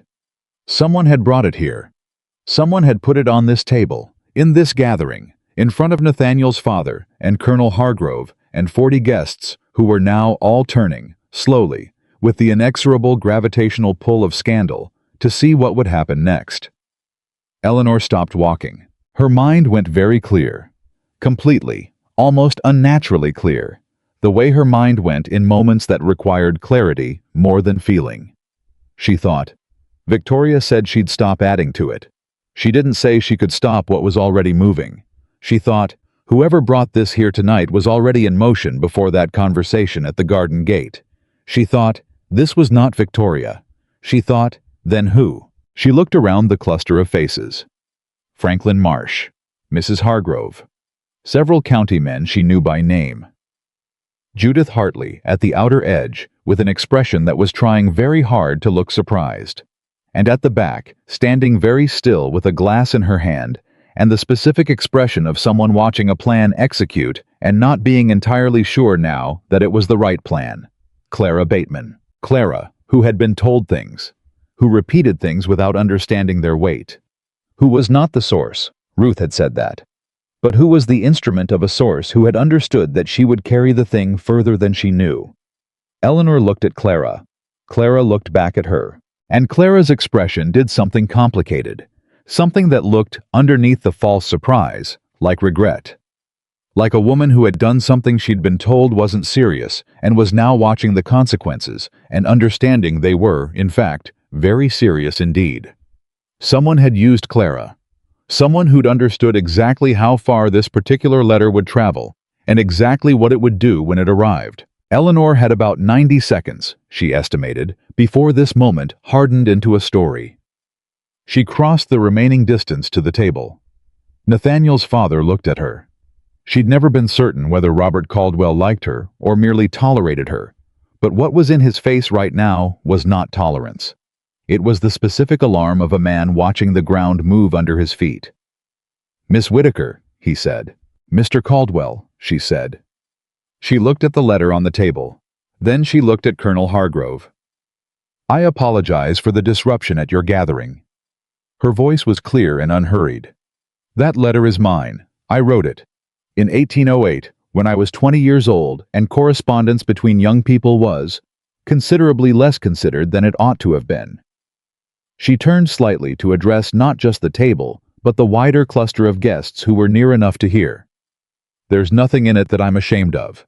But I am sorry that it's been made a public matter at someone else's gathering without anyone's permission." She picked up the letter. She folded it. She put it in her pocket. The silence was total. Then Nathaniel said, behind her, "My father and I have a great deal to discuss." His voice was the voice of a man who had just reached the end of something and was deciding, right now, in real time, what to do with the place he'd reached. His father looked at him. Something passed between them that Eleanor didn't see the whole of, because she was looking at Victoria, who had arrived at the edge of the cluster at some point in the last 60 seconds and was standing very still with a face that revealed nothing and eyes that revealed everything. That this was not what she'd set in motion. That she was doing the same math Eleanor had just done about who had moved this piece and why, and that she had arrived at the same answer. Eleanor held Victoria's gaze. Victoria looked back at her. Then Victoria stepped forward. "Colonel Hargrove," she said, in a voice pitched to carry warmly and calmly over the silence. "I believe Mrs. Hargrove was asking about the roses on the east wall. Would you walk with me?" She touched the colonel's arm with the exact right amount of gracious intention. "I've been wanting to see them all afternoon." The colonel, caught off guard by Victoria's composure, responded the way people responded to very good social management, which was to follow it. Of course, of course." The cluster shifted. The moment broke. People began talking about other things, with the deliberate conversational pivoting of a room full of people who had all mutually agreed to permit an awkward thing to dissolve. Eleanor stood with the letter in her pocket and looked at no one in particular. Nathaniel stepped up beside her. "Not close. Close enough." "Eleanor," he said very quietly. "I know," she said. "That wasn't—" "I know," she said again. "It wasn't you. It wasn't Victoria." She looked at him. Someone wanted this in the open. Someone who thought it would create enough of a disruption to, I'm not sure, delay something, destabilize something. His eyes were very serious. "I have an idea who." She looked at him. "My father has a business associate," Nathaniel said quietly. "From Philadelphia, a man named Graves, who had his own designs on the Ashford connection." He paused. "He arrived this morning. I thought nothing of it at the time." Eleanor absorbed this. A third party. A man she'd never considered because she'd been paying attention to the people she knew were in the room. "Where is he now?" she asked. Nathaniel looked around the gathering. "Gone," he said. His voice was flat. "He left about 20 minutes ago, before this started." The letter in Eleanor's pocket felt very heavy all of a sudden. "Nathaniel," she said. "Yes." "We are going to have to be very careful from this point forward," she said. "Whatever this was, it's not finished." He looked at her. She looked back. And in the evening light at Millbrook, with the gathering slowly returning to its performance around them, and Victoria's graceful redirection still echoing across the lawn, and the letter folded in Eleanor's pocket like a small, contained fire, something settled between them. Not a resolution, not a promise. A shared understanding that the board was larger than either of them had seen, and that whoever had placed that letter on that table tonight had done so with a purpose that wasn't finished, and that whatever came next was going to require both of them to be smarter than they'd been so far. Eleanor straightened. "Go speak to your father," she said. He went.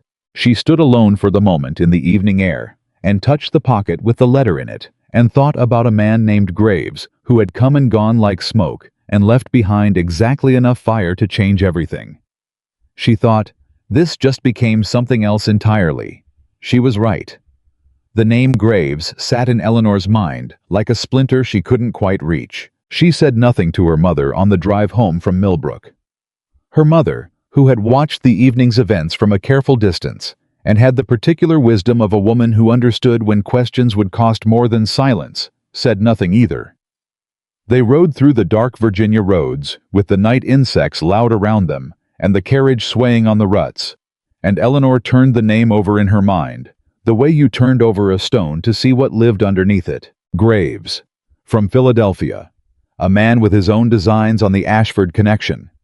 She knew the name, she realized. Not the man, she'd never met the man, but the name. Her father had mentioned a Graves once, years ago, in the context of some land arrangement in the northern counties that had gone sideways. She couldn't remember the details. She'd been young, and her father's business conversations had washed over her the way adult conversation washed over children, present but untranslated. She needed to remember the details.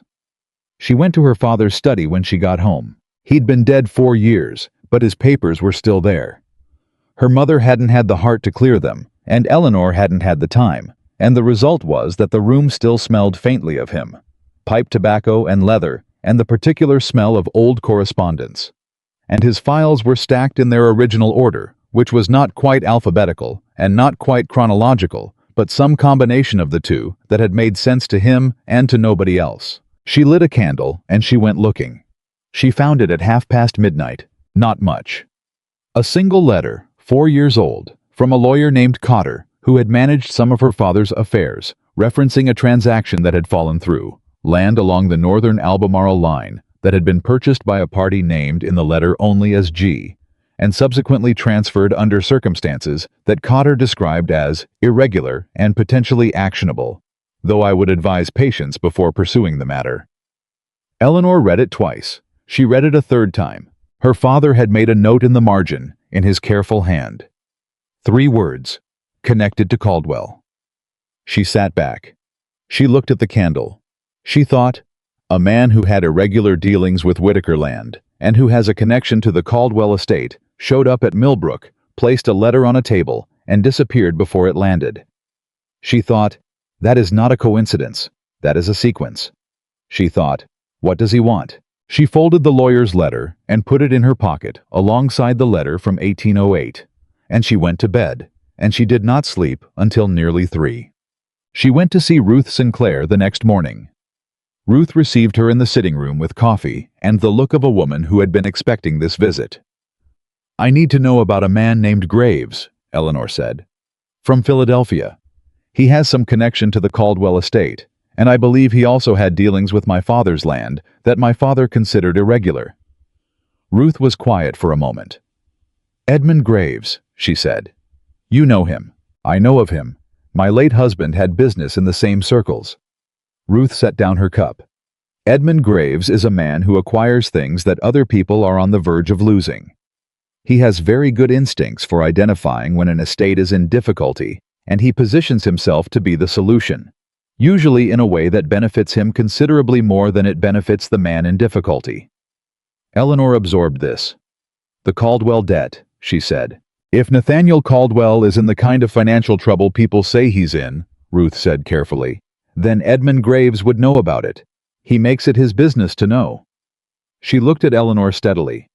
And if Nathaniel was on the verge of resolving that debt through the Ashford arrangement, Graves would have a strong interest in disrupting that resolution.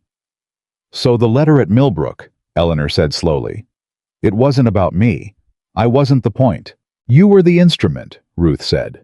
The point was the Caldwell-Ashford arrangement. If that arrangement falls apart, if the engagement breaks, if Ashford money withdraws, then the Caldwell estate remains in difficulty, and a man in Nathaniel's position, with debt he can't resolve, and a county reputation that's just been publicly complicated, becomes exactly the kind of man Graves steps in to help. Eleanor sat with that.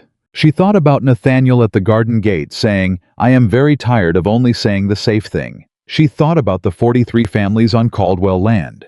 She thought about what happened to 43 families when the land they worked got absorbed into the holdings of a man who acquired things other people were losing. Mrs. Sinclair, she said. Is there a way to find out the specifics of what Graves has offered Nathaniel? Or his father? Ruth studied her for a long moment. There might be, she said. My late husband's lawyer still practices in Richmond. He handled affairs on both sides of that Northern County transaction. She paused. What exactly are you going to do with this information, Eleanor? I'm going to stop a good man from making a bad decision, Eleanor said. Because nobody else is going to tell him the whole truth about what he's walking into. Ruth looked at her. You understand, Ruth said carefully, that doing this, involving yourself at this level, will be seen. It won't be private. Whatever you do, it will become the thing people say you did, and they will attach it to your name, and to his, and to the question of why a woman with your particular history would take such a significant interest in the fate of a man who is engaged to someone else. I know, Eleanor said. And it's still the right thing to do, Eleanor said. Knowing it will cost me doesn't make it wrong. Ruth looked at her for another moment. Then she said, I'll send a message to Richmond this afternoon. The reply came 2 days later, and what it contained was worse than Eleanor had expected. She read the lawyer's summary 3 times, sitting at her desk in the pale morning light, and each time she read it, the picture got clearer and colder and more urgent. Graves had not simply positioned himself to offer Nathaniel a loan. He had, over the course of the past 8 months, quietly acquired 2 of the Caldwell debt instruments from the original creditors. Bought the debt itself, which meant that what Nathaniel owed, he now owed to Graves directly. The amounts were substantial. The terms, as rewritten by Graves, included provisions that the original creditors had not included. Provisions that, if Nathaniel defaulted, transferred not just the debt, but the eastern land parcels directly into Graves's possession. The eastern parcels, the 43 families. And the timeline for default was not the comfortable 2 years Nathaniel apparently believed he had. It was 4 months. Someone, the lawyer's letter did not specify, but the implication was clear, had provided Graves with information about the Caldwell finances that was specific enough to allow him to target exactly the instruments most likely to create a crisis. That kind of specific information didn't come from public knowledge. It came from inside. Eleanor sat with the letter in her hands and thought about who had access to the specific details of the Caldwell debt, and who would have a reason to pass those details to a man like Graves. And she thought about Robert Caldwell's face at Millbrook when Nathaniel had demanded to know where the letter came from, and she thought about the tightness in his expression that she'd read as alarm, and now, reading it again in her memory, read as something else. Guilt. Not the guilt of a man who'd been surprised by a scandal.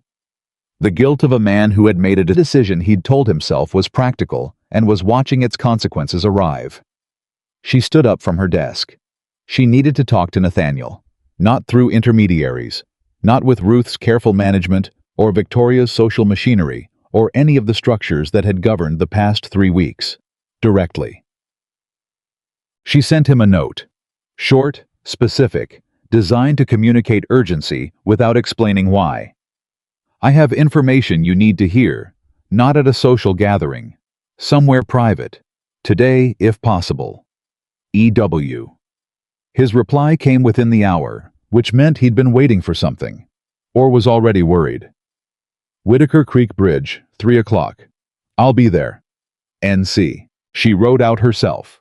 No maid, no carriage, which was unconventional, and she understood that and did it anyway. Because some things were more important than convention, and this was one of them. He was already there when she arrived. He looked like a man who'd had a hard 2 days. The particular tightness around his eyes, the set of his jaw. She recognized the specific way Nathaniel Caldwell looked when he was managing something difficult without enough information. She dismounted. She handed him the lawyer's letter without preamble. He read it. She watched him read it. She watched his face go through several things. Confusion first, then comprehension, then a controlled and specific kind of anger that was very quiet and very cold. He reached the part about the 4-month timeline. He stopped. 4 months, he said. Yes. The original terms were 2 years, he said. My father assured me. He stopped. His jaw tightened. My father. The letter doesn't name a source, Eleanor said carefully. But the level of specific detail that Graves had. My father, Nathaniel said again. His voice had gone flat in a way she'd never heard from him before. Flat and controlled, and underneath the control, something that was very close to devastation. He was approached by Graves, and he thought. He stopped, pressed his hand against his mouth for a moment, dropped it. He thought he was solving the problem, making an arrangement that bought time, without understanding that Graves doesn't offer arrangements that favor anyone but himself. That's my reading, Eleanor said quietly. He put the eastern parcels at risk, Nathaniel said. Without telling me, without... He turned away, turned back. 43 families, Eleanor. I know, she said. He looked at her. How did you find this? Your name came up in my father's papers, she said. And Ruth Sinclair's late husband's lawyer still remembers things. She paused. I went looking because of Millbrook, because whoever brought that letter to the table wasn't finished, and I wanted to understand what the next move was before it happened. He looked at her for a long moment. You did this for the families, he said. Not quite a question. I did it because it was true, and you needed to know it, she said. What you do with it is your business. He looked down at the letter in his hands, then back up. The Ashford money resolves the debt. Even with Graves's terms, if Victoria's father commits the full amount, it clears the instruments Graves holds, Eleanor said. Yes, I had the lawyer confirm the numbers. She paused. The arrangement with the Ashfords is the solution to this, Nathaniel. I want you to know that I understand that. I'm not here to... This isn't me making a case for anything except the truth. He was quiet. Does Victoria know about Graves? He asked. I don't believe so, Eleanor said. But she's intelligent. She may have suspected something was wrong with the timing of Millbrook. I need to tell her, he said. Yes, Eleanor said. You do. He looked at her. The late afternoon sun was behind her, and she couldn't see his expression clearly, but she felt the weight of his gaze the way she always felt it. Not uncomfortably, but with the particular awareness of being genuinely seen by someone who had always paid attention to her the way she'd always paid attention to him. I owe you something for this, he said. More than I can name right now. You owe me honesty, Eleanor said. Going forward, that's all. He nodded. She took the lawyer's letter back. She needed it. And she mounted her horse, and she rode back toward the Whitaker property through the late afternoon heat. She didn't look back. She'd learned, across the past several weeks, that looking back was a habit she could no longer afford. What happened next happened fast. Nathaniel went to his father. She didn't witness it.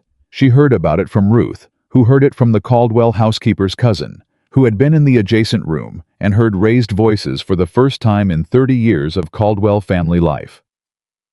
The conversation between Nathaniel and Robert Caldwell lasted most of an evening and covered, apparently, a great deal of ground that neither man had previously allowed themselves to occupy. Robert Caldwell had not, it emerged, been bribed by Graves or in deliberate conspiracy with him. He had been... Eleanor searched for the right word and landed on desperate.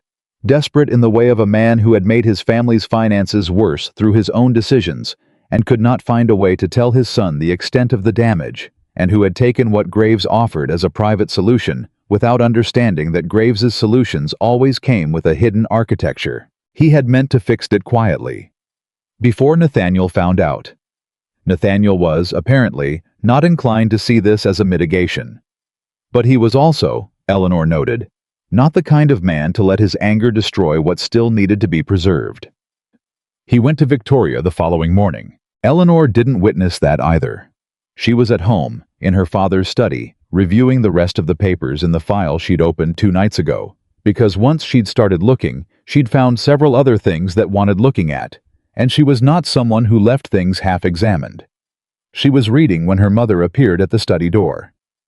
Victoria Ashford is here, her mother said, with the expression of a woman who has decided to simply accept that her life has become unusual. Eleanor set down the papers.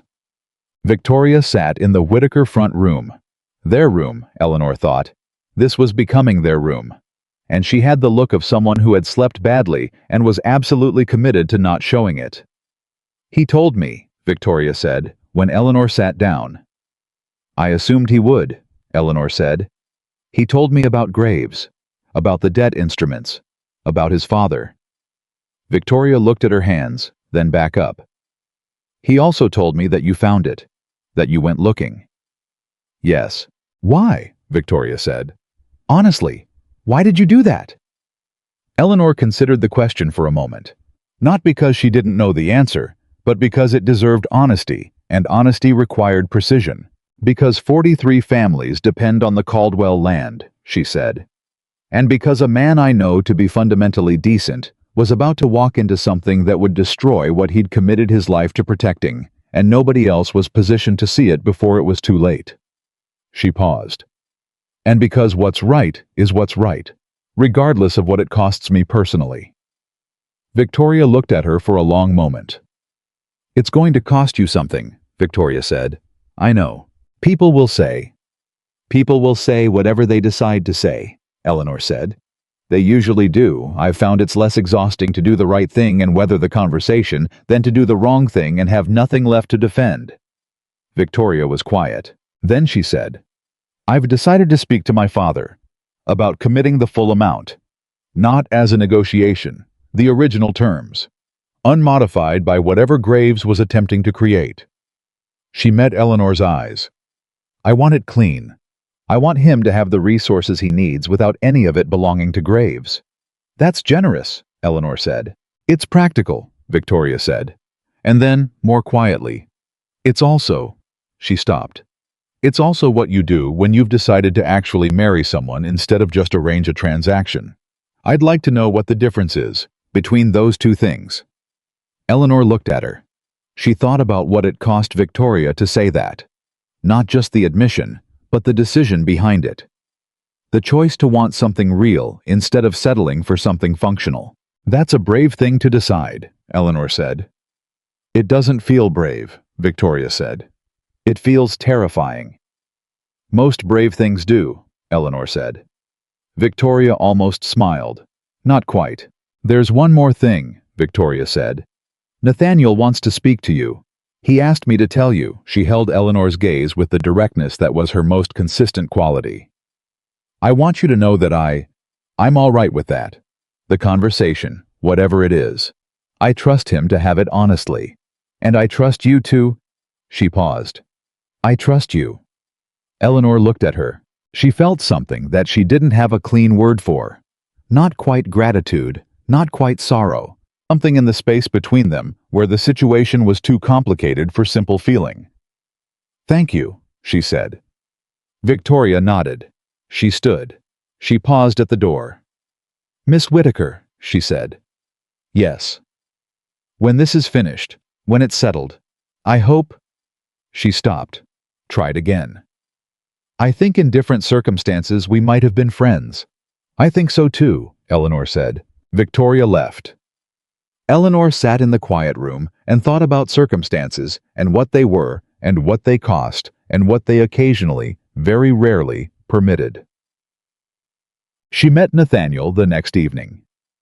Her mother was visiting a neighbor, which might have been coincidence and might not have been, and Nathaniel arrived at the Whitaker door in the quiet dusk with his hat in his hands and the specific look of a man who had decided to be completely honest and was bracing for what that would require of him. She let him in. They sat in the front room. He told her about this conversation with his father. He told her about the conversation with Victoria. He told her about the decision that he and Victoria had reached together, which was that the arrangement would proceed, modified now, approached differently, with a honesty that hadn't existed in its original form, and that he was committed to it. Eleanor listened. She didn't interrupt. She'd learned a long time ago that listening was its own kind of conversation. When he finished, she said, "I think that's the right decision." He looked at her. "I know what it cost you to say that," he said. "It didn't cost as much as the other answer would have," she said. "The other answer would cost the 43 families, and Victoria, and you, and whatever version of yourself you'd be left with if you walked away from your commitments because I went looking through my father's papers." She looked at him steadily. I'm not the reason to blow up your life, Nathaniel, and you're not the reason to blow up mine. That's not what we are to each other. Then what are we? He said. She thought about that. She thought about 8 years of correspondence she hadn't been allowed to keep and letters folded in a pocket, and conversations at windows and the back of a carriage on a hot Virginia road. We're the honest version of ourselves, she said. That's what we've always been with each other. People who tell the truth because it costs too much not to. She met his eyes. That's not nothing, Nathaniel. It's actually something most people never have. Not even with the people they're married to. He was quiet for a long moment. The Caldwell estate is going to be all right, he said. Then, more specifically, I'm going to make it all right. The eastern parcels, the families. I'll clear the Graves instruments with the Ashford settlement and negotiate the rest of the debt down, and I'll build it back correctly this time, without my father's... He stopped, without repeating what went wrong. I know you will, Eleanor said. How? He said. It came out quieter than he'd intended. How do you know that? Because you've known what's right and done it every single time, she said. Even when it cost you. Even here, tonight. That's who you are. She paused. That doesn't mean the road's easy, but it means you'll walk it. He looked at her. He didn't say anything. Sometimes the thing a person most needs to hear can't be answered with words. Only with the particular stillness of someone who has received something they needed without knowing they needed it. Eleanor, he said, after a long moment. Go home, she said gently. You have a great deal of work ahead of you. He stood. At the door, he paused. Whatever happens, he said. You should know. He stopped. He was, she thought, trying to find the version of what he wanted to say. That was true, and also fair, and also something she could carry without it becoming a burden. I know, she said. He looked at her. Good night, Nathaniel. Good night, Eleanor. He went. She closed the door. She stood in the front hall of her family's diminished, carefully maintained, proudly honest house, and she put her hand flat against the door for just a moment. Not dramatically, just the gesture of someone placing themselves in contact with a solid thing when the ground has been uncertain. And she breathed. The Graves situation would need to be formally addressed. She still had the lawyer's letter, and Ruth had suggested that the county solicitor might want to know about Graves's methods of acquiring debt instruments, given that the same strategy had been used against more than one estate in the region. That was tomorrow's work. Tonight's work was what she'd just done. Told the truth, and let it be enough. She pushed away from the door. She went to her father's study, because there were still papers to read, and she had never been someone who left things half-examined. She sat down. She lit the candle. She got to work. Outside, the Virginia summer did what it did every night. Sat heavy and warm and full of its own noise, indifferent to the things that happened inside the houses and the choices people made in front rooms, and the particular, invisible cost of doing what was right over what was easy. Eleanor read. She turned the pages carefully. She found 3 more things that wanted looking at. She marked them. She kept going. The county solicitor's name was James Whitfield, and he was a careful man. Eleanor had known that about him before she walked into his office in Charlottesville on the Monday after Nathaniel's visit, which was why she had spent the preceding 2 days organizing everything she'd found into the clearest possible sequence. Not just the lawyer's letter from Richmond. Not just the margin note in her father's handwriting. She had gone back through the full file, through 4 years of her father's papers that nobody had touched since his death, and what she found, piece by piece, was not one irregular transaction, but 3. 3 separate instances in which Edmund Graves had positioned himself adjacent to a family in financial difficulty, acquired their debt, restructured the terms, and waited. 2 of those families had lost land. One had managed to hold on, barely, through means that the paperwork described only obliquely. Eleanor suspected it had involved selling off everything that wasn't the land itself and calling it a victory. She laid it all out on Whitfield's desk, and she watched him read it, and she saw the moment it stopped being a theoretical concern and became something he recognized as a pattern. Miss Whitaker, he said, when he'd finished reading, how did you come to have all of this? My father kept careful records, she said, and I read them. He looked at her over the top of the papers. He was 60, maybe 65, with the eyes of a man who had spent a long career distinguishing between what people said and what they meant. The Caldwell matter, he said carefully. You understand that your involvement in that particular situation is— I understand what people will say about my involvement, Eleanor said. I'd like you to look at what I've brought you and tell me whether it's sufficient to warrant an inquiry into Graves's practices, independent of any personal circumstance. Whitfield looked at the papers. He looked at her. It's sufficient, he said. Then I'll leave it with you, she said, and stood. Miss Whittaker. He stopped her at the door. This won't be quiet. When I begin asking questions about Graves's acquisitions, it will become known that someone brought it to my attention. People will know it was you. Yes, Eleanor said. I expect they will. She went home. She sat with her mother that evening and told her what she'd done, and her mother was quiet for a long time, and then said, Your father would have done the same thing. Eleanor hadn't expected that. She felt it land somewhere deep and true, the way the things our parents give us, without knowing they're giving them, tend to land, all at once, years after the fact. Thank you, Mama, she said. Her mother reached across and covered her hand and said nothing else, because nothing else was needed. The inquiry opened the following week. It was not dramatic. Legal proceedings rarely were, at their inception. Whitfield sent letters. He requested documents. He spoke to the families whose land Graves had absorbed and found, as Eleanor had found, that the pattern was consistent enough to be a practice rather than a coincidence. Graves, who had apparently anticipated that Millbrook might produce some unwanted attention, had already left Virginia. He was in Philadelphia, where Eleanor could not reach him and where Whitfield's jurisdiction was limited. But the debt instruments he held against the Caldwell estate were documented Virginia property. And what Whitfield found in those documents? The altered repayment terms, the default provisions that had not been disclosed to the original debtors, the forged signatures on 2 of the transfer agreements, was enough to bring them before the county court. Eleanor learned most of this from Ruth, who learned it from Whitfield's clerk, who was the nephew of a woman Ruth had known for 30 years. Information traveled the way it always traveled, through the specific networks of people who trusted each other enough to speak plainly. And Eleanor tracked it carefully without making herself part of the visible story. She was already visible enough. The talk had started almost immediately after she'd left Whitfield's office. Not malicious talk, or not entirely, and not universally. Some of it was the simple, inevitable circulation of a piece of information that was interesting, that Eleanor Whittaker had walked into the county solicitor's office with a file of documents and laid the groundwork for an inquiry into a Philadelphia speculator who'd been quietly dismantling Virginia estates for the better part of a decade. Some of the talk was admiring. Ruth told her that. She hadn't expected admiration, and she wasn't sure what to do with it. So she did what she always did with things she didn't know what to do with. She set it aside and kept working.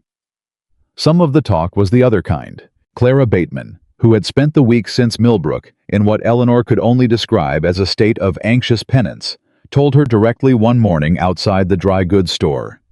People are saying you did it because of Nathaniel, that you wanted to be the one who saved him so that he'd— Clara, Eleanor said. Clara stopped.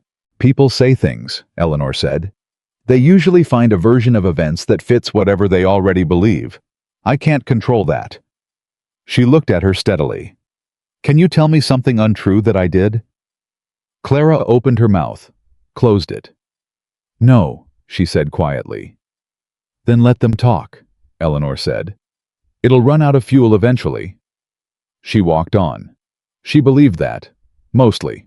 What she hadn't fully accounted for was how much sustained energy it required to simply exist in a community that was actively narrating your life without your participation. She'd known it would be tiring. She hadn't known it would be tiring in this specific way.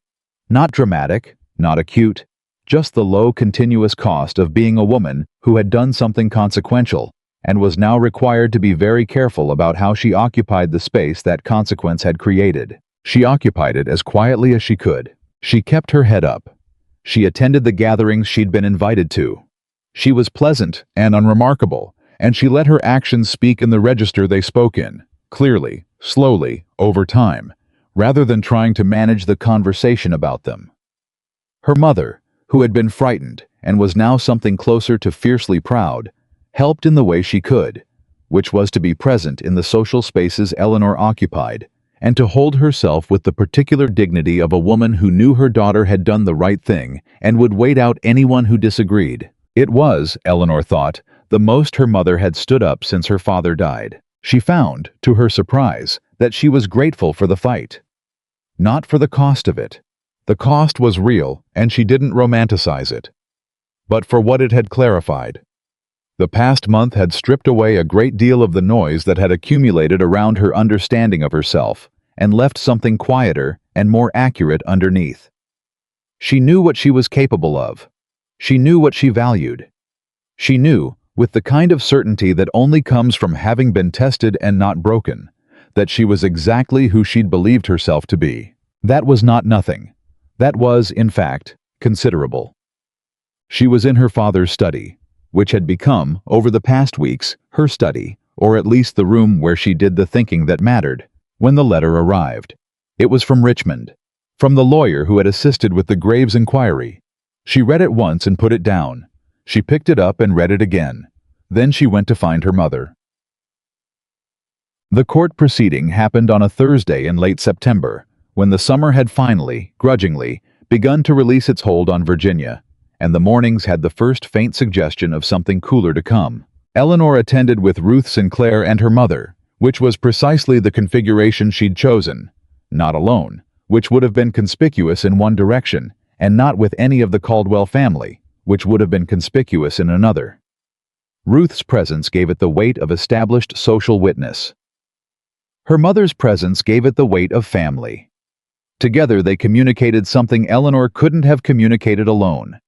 That a woman of good character and clear conscience had brought a serious matter to the attention of the appropriate authorities, and had nothing to be ashamed of in any direction. The courtroom was more crowded than she'd expected. Graves was not present.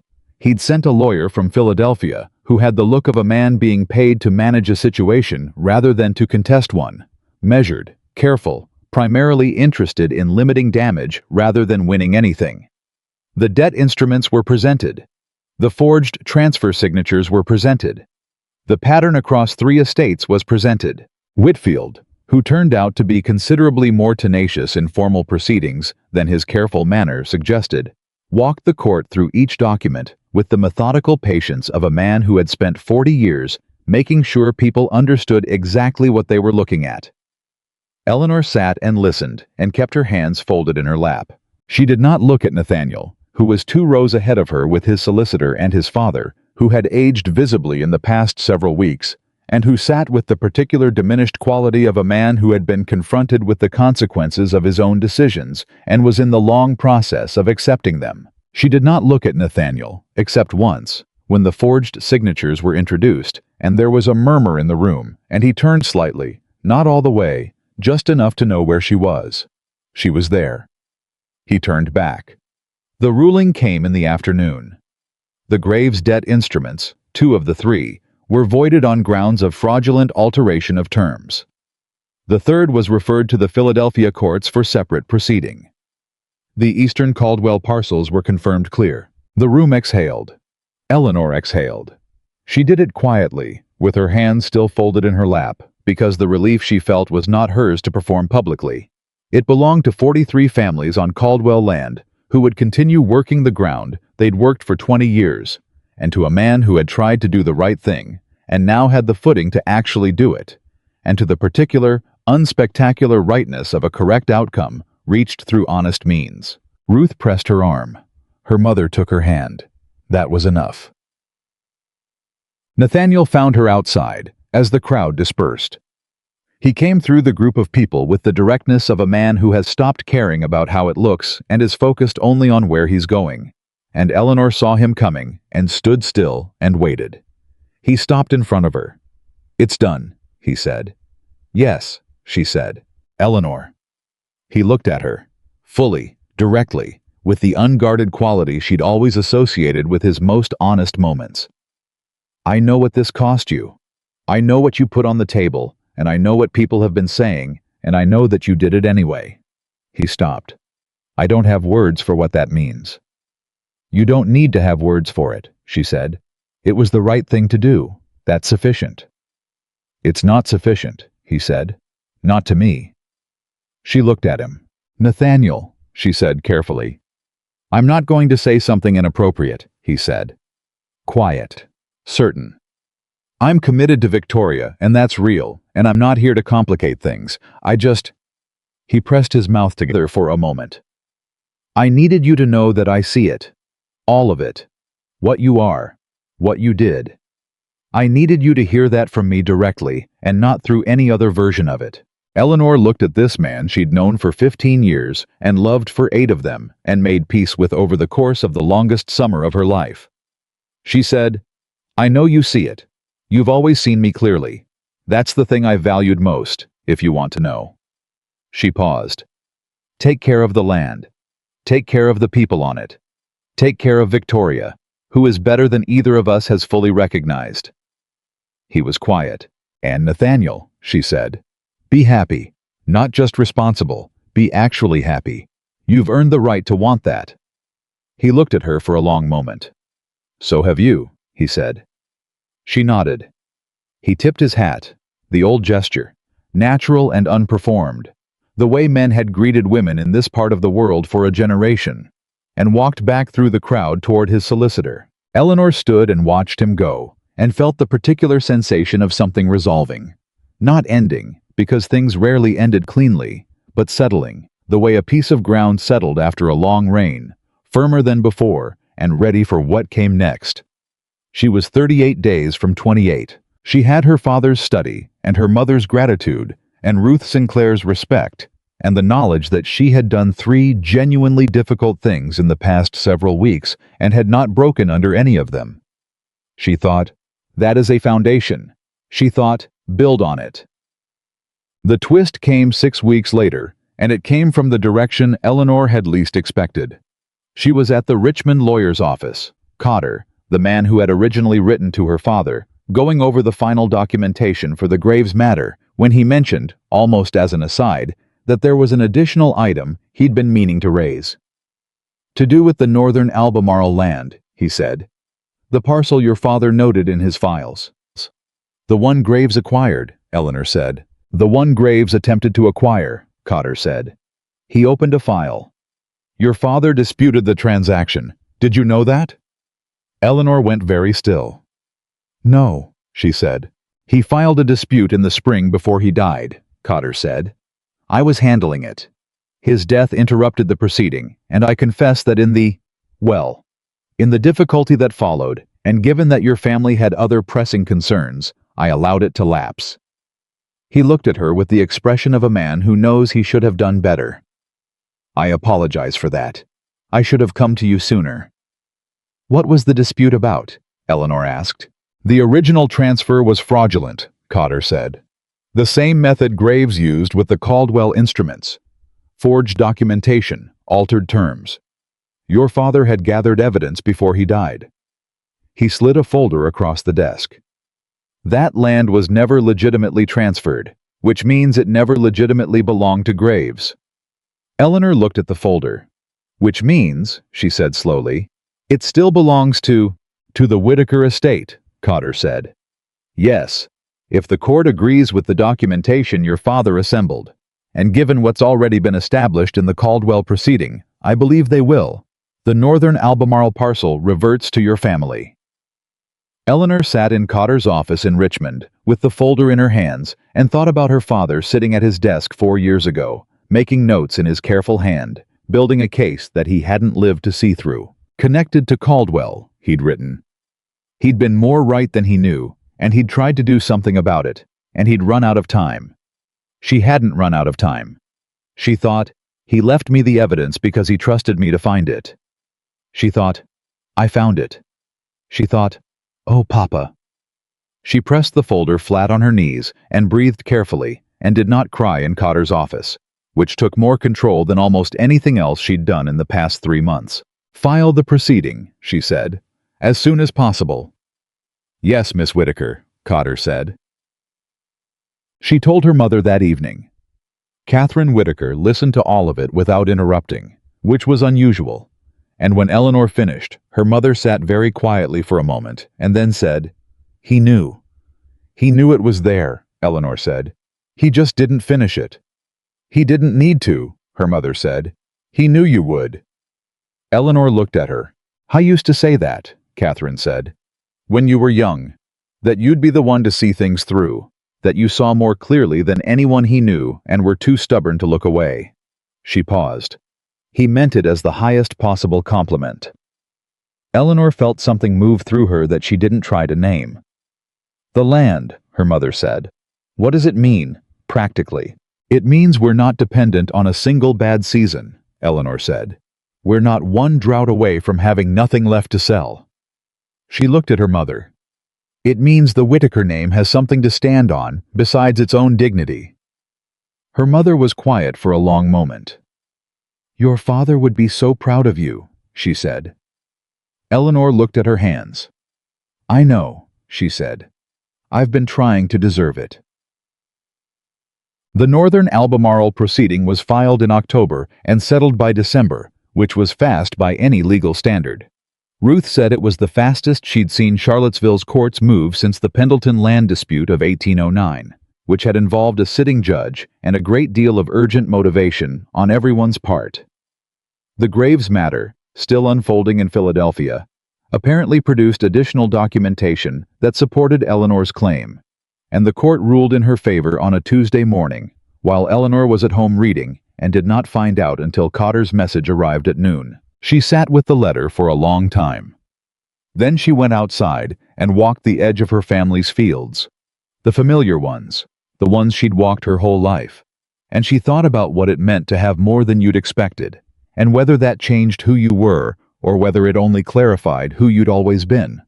She thought it was the latter. She thought that what she had now was not a different version of herself, but the same version, with less of the ground threatening to give way underneath. That felt right. She saw Nathaniel twice more before the year was out. The first time was in town, in November, when the air had finally gone genuinely cold, and Virginia had traded its summer wait for the particular clear, bright quality of its autumn. He was with Victoria. They were at the dry goods counter, and they were, Eleanor noticed, having a conversation that had the specific texture of two people who were learning how to argue productively. There was some disagreement visible in both their expressions, and also the underlying ease of two people who had decided to trust each other enough to disagree. That, Eleanor thought, was what it actually looked like. Not the performance of harmony. The real version, which was messier and more interesting. Nathaniel saw her.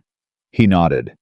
Victoria saw her, and something warm and slightly complicated moved across her face. The expression of a woman who owed someone more than she knew how to express in a public greeting, and who had accepted that she would carry that debt with some grace and pay it when she could. Eleanor nodded back. She went to get her mother's flower. The second time was in December, at a gathering at the Hargrove house, the winter version, smaller than the summer events, with candles instead of lantern light and the smell of wood smoke and something spiced on the stove.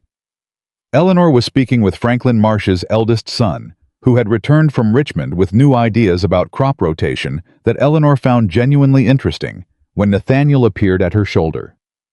"Miss Whitaker," he said. "Mr. Caldwell," she said. Franklin Marsh's son took the cue that neither Eleanor nor Nathaniel gave him overtly and found a reason to be elsewhere. They stood together for a moment in the warm noise of the room. "The land," Nathaniel said. "Cotter told me. The Northern Albemarle parcel." "Yes," Eleanor said. "Your father's case," he said. "You finished it." "He did most of the work," Eleanor said. "I just kept going in the same direction." Nathaniel looked at her. "The Caldwell estate is stable," he said. "As of last month. The Ashford settlement cleared the remaining instruments. We've restructured the rest." He paused. "The 43 families had their winter bonuses paid in full, first time in 3 years." Eleanor felt something warm and clean move through her. "That's good news," she said. "It is," he said. Then, "Victoria sends her—" He stopped, almost smiled. "She asked me to tell you that she hopes you'll come to the estate in spring, that she'd like to show you the eastern parcels." Eleanor looked at him.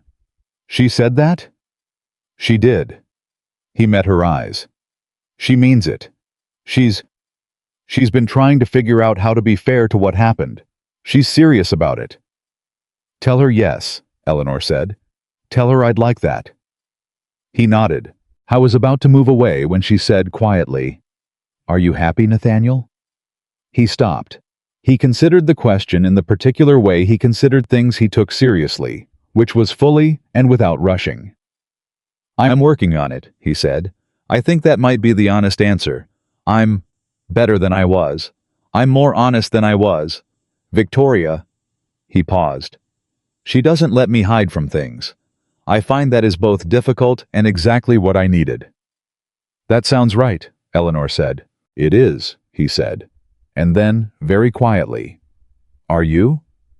Eleanor thought about her father's papers and Cotter's office, and the ground that was now solidly hers, and the study where she worked every morning, and the knowledge of what she was capable of, and the particular, earned quality of a peace that cost something to arrive at. "Yes," she said.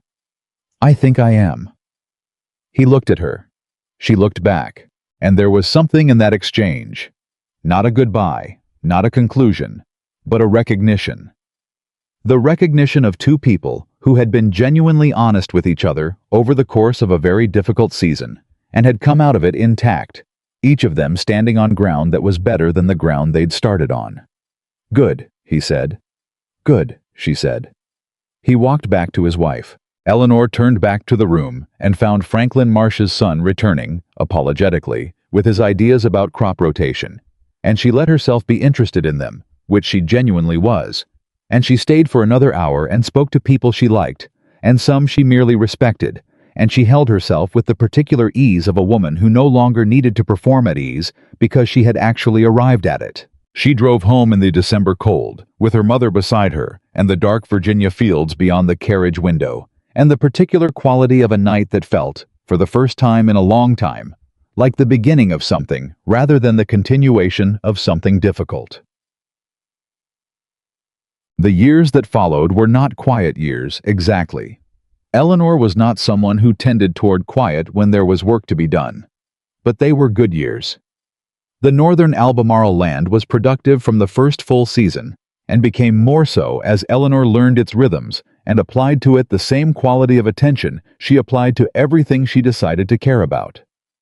Her mother's health, which had been fragile for years under the weight of financial uncertainty, improved visibly once the uncertainty resolved, which Eleanor noted with a private gratitude that she thought about often. She became known in the county for several things, over time.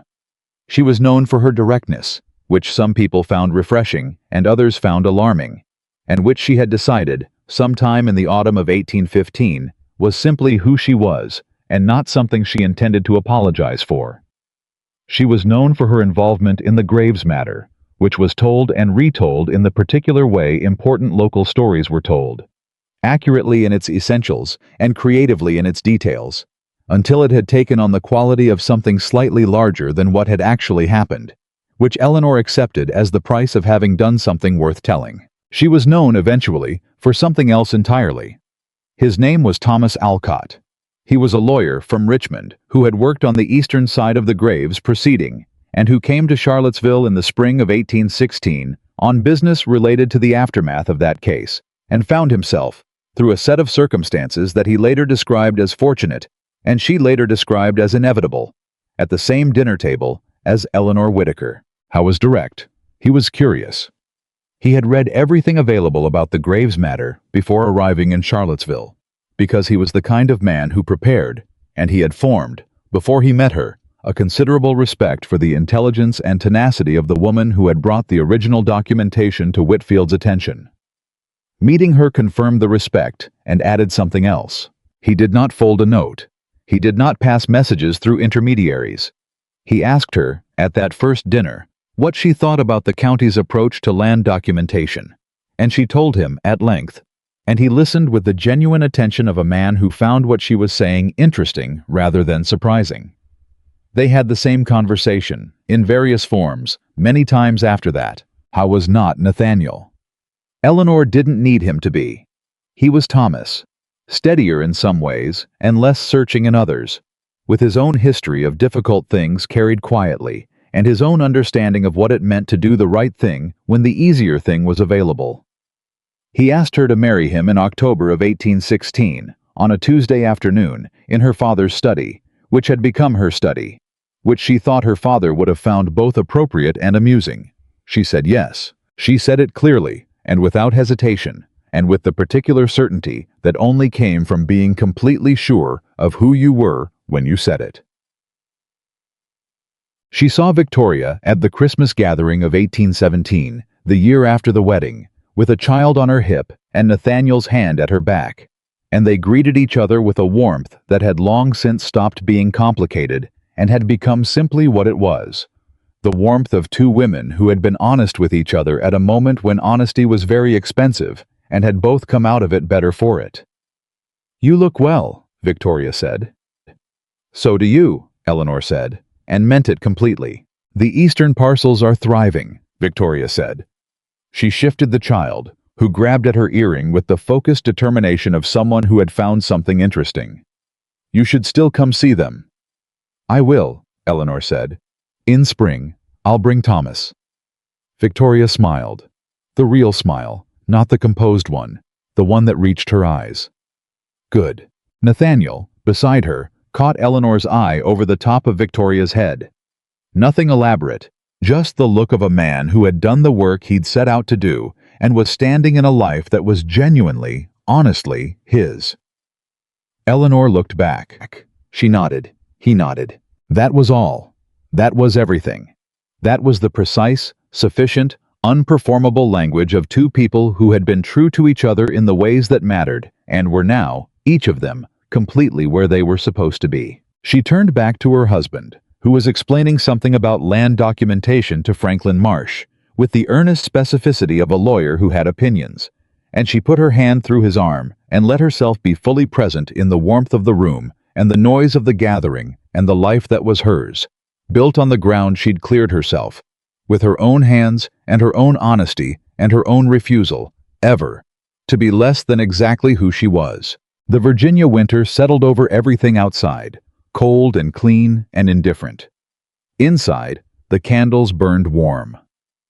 Eleanor Whittaker Alcott stood in the middle of her life, and she was not diminished, and she was not defined by anyone else's story, and she was not waiting for anything. She had done what her father trusted her to do. She had done what was right when it cost her something. She had loved honestly and grieved honestly and rebuilt honestly, and what she had built was real, and it was hers, and it would stand. A woman overlooked by a world that measured worth in acres and surnames, and the correct management of silence had looked at every single one of those measures, understood them completely, and chosen something truer than all of them combined. That was not a small thing. That was, in fact, everything.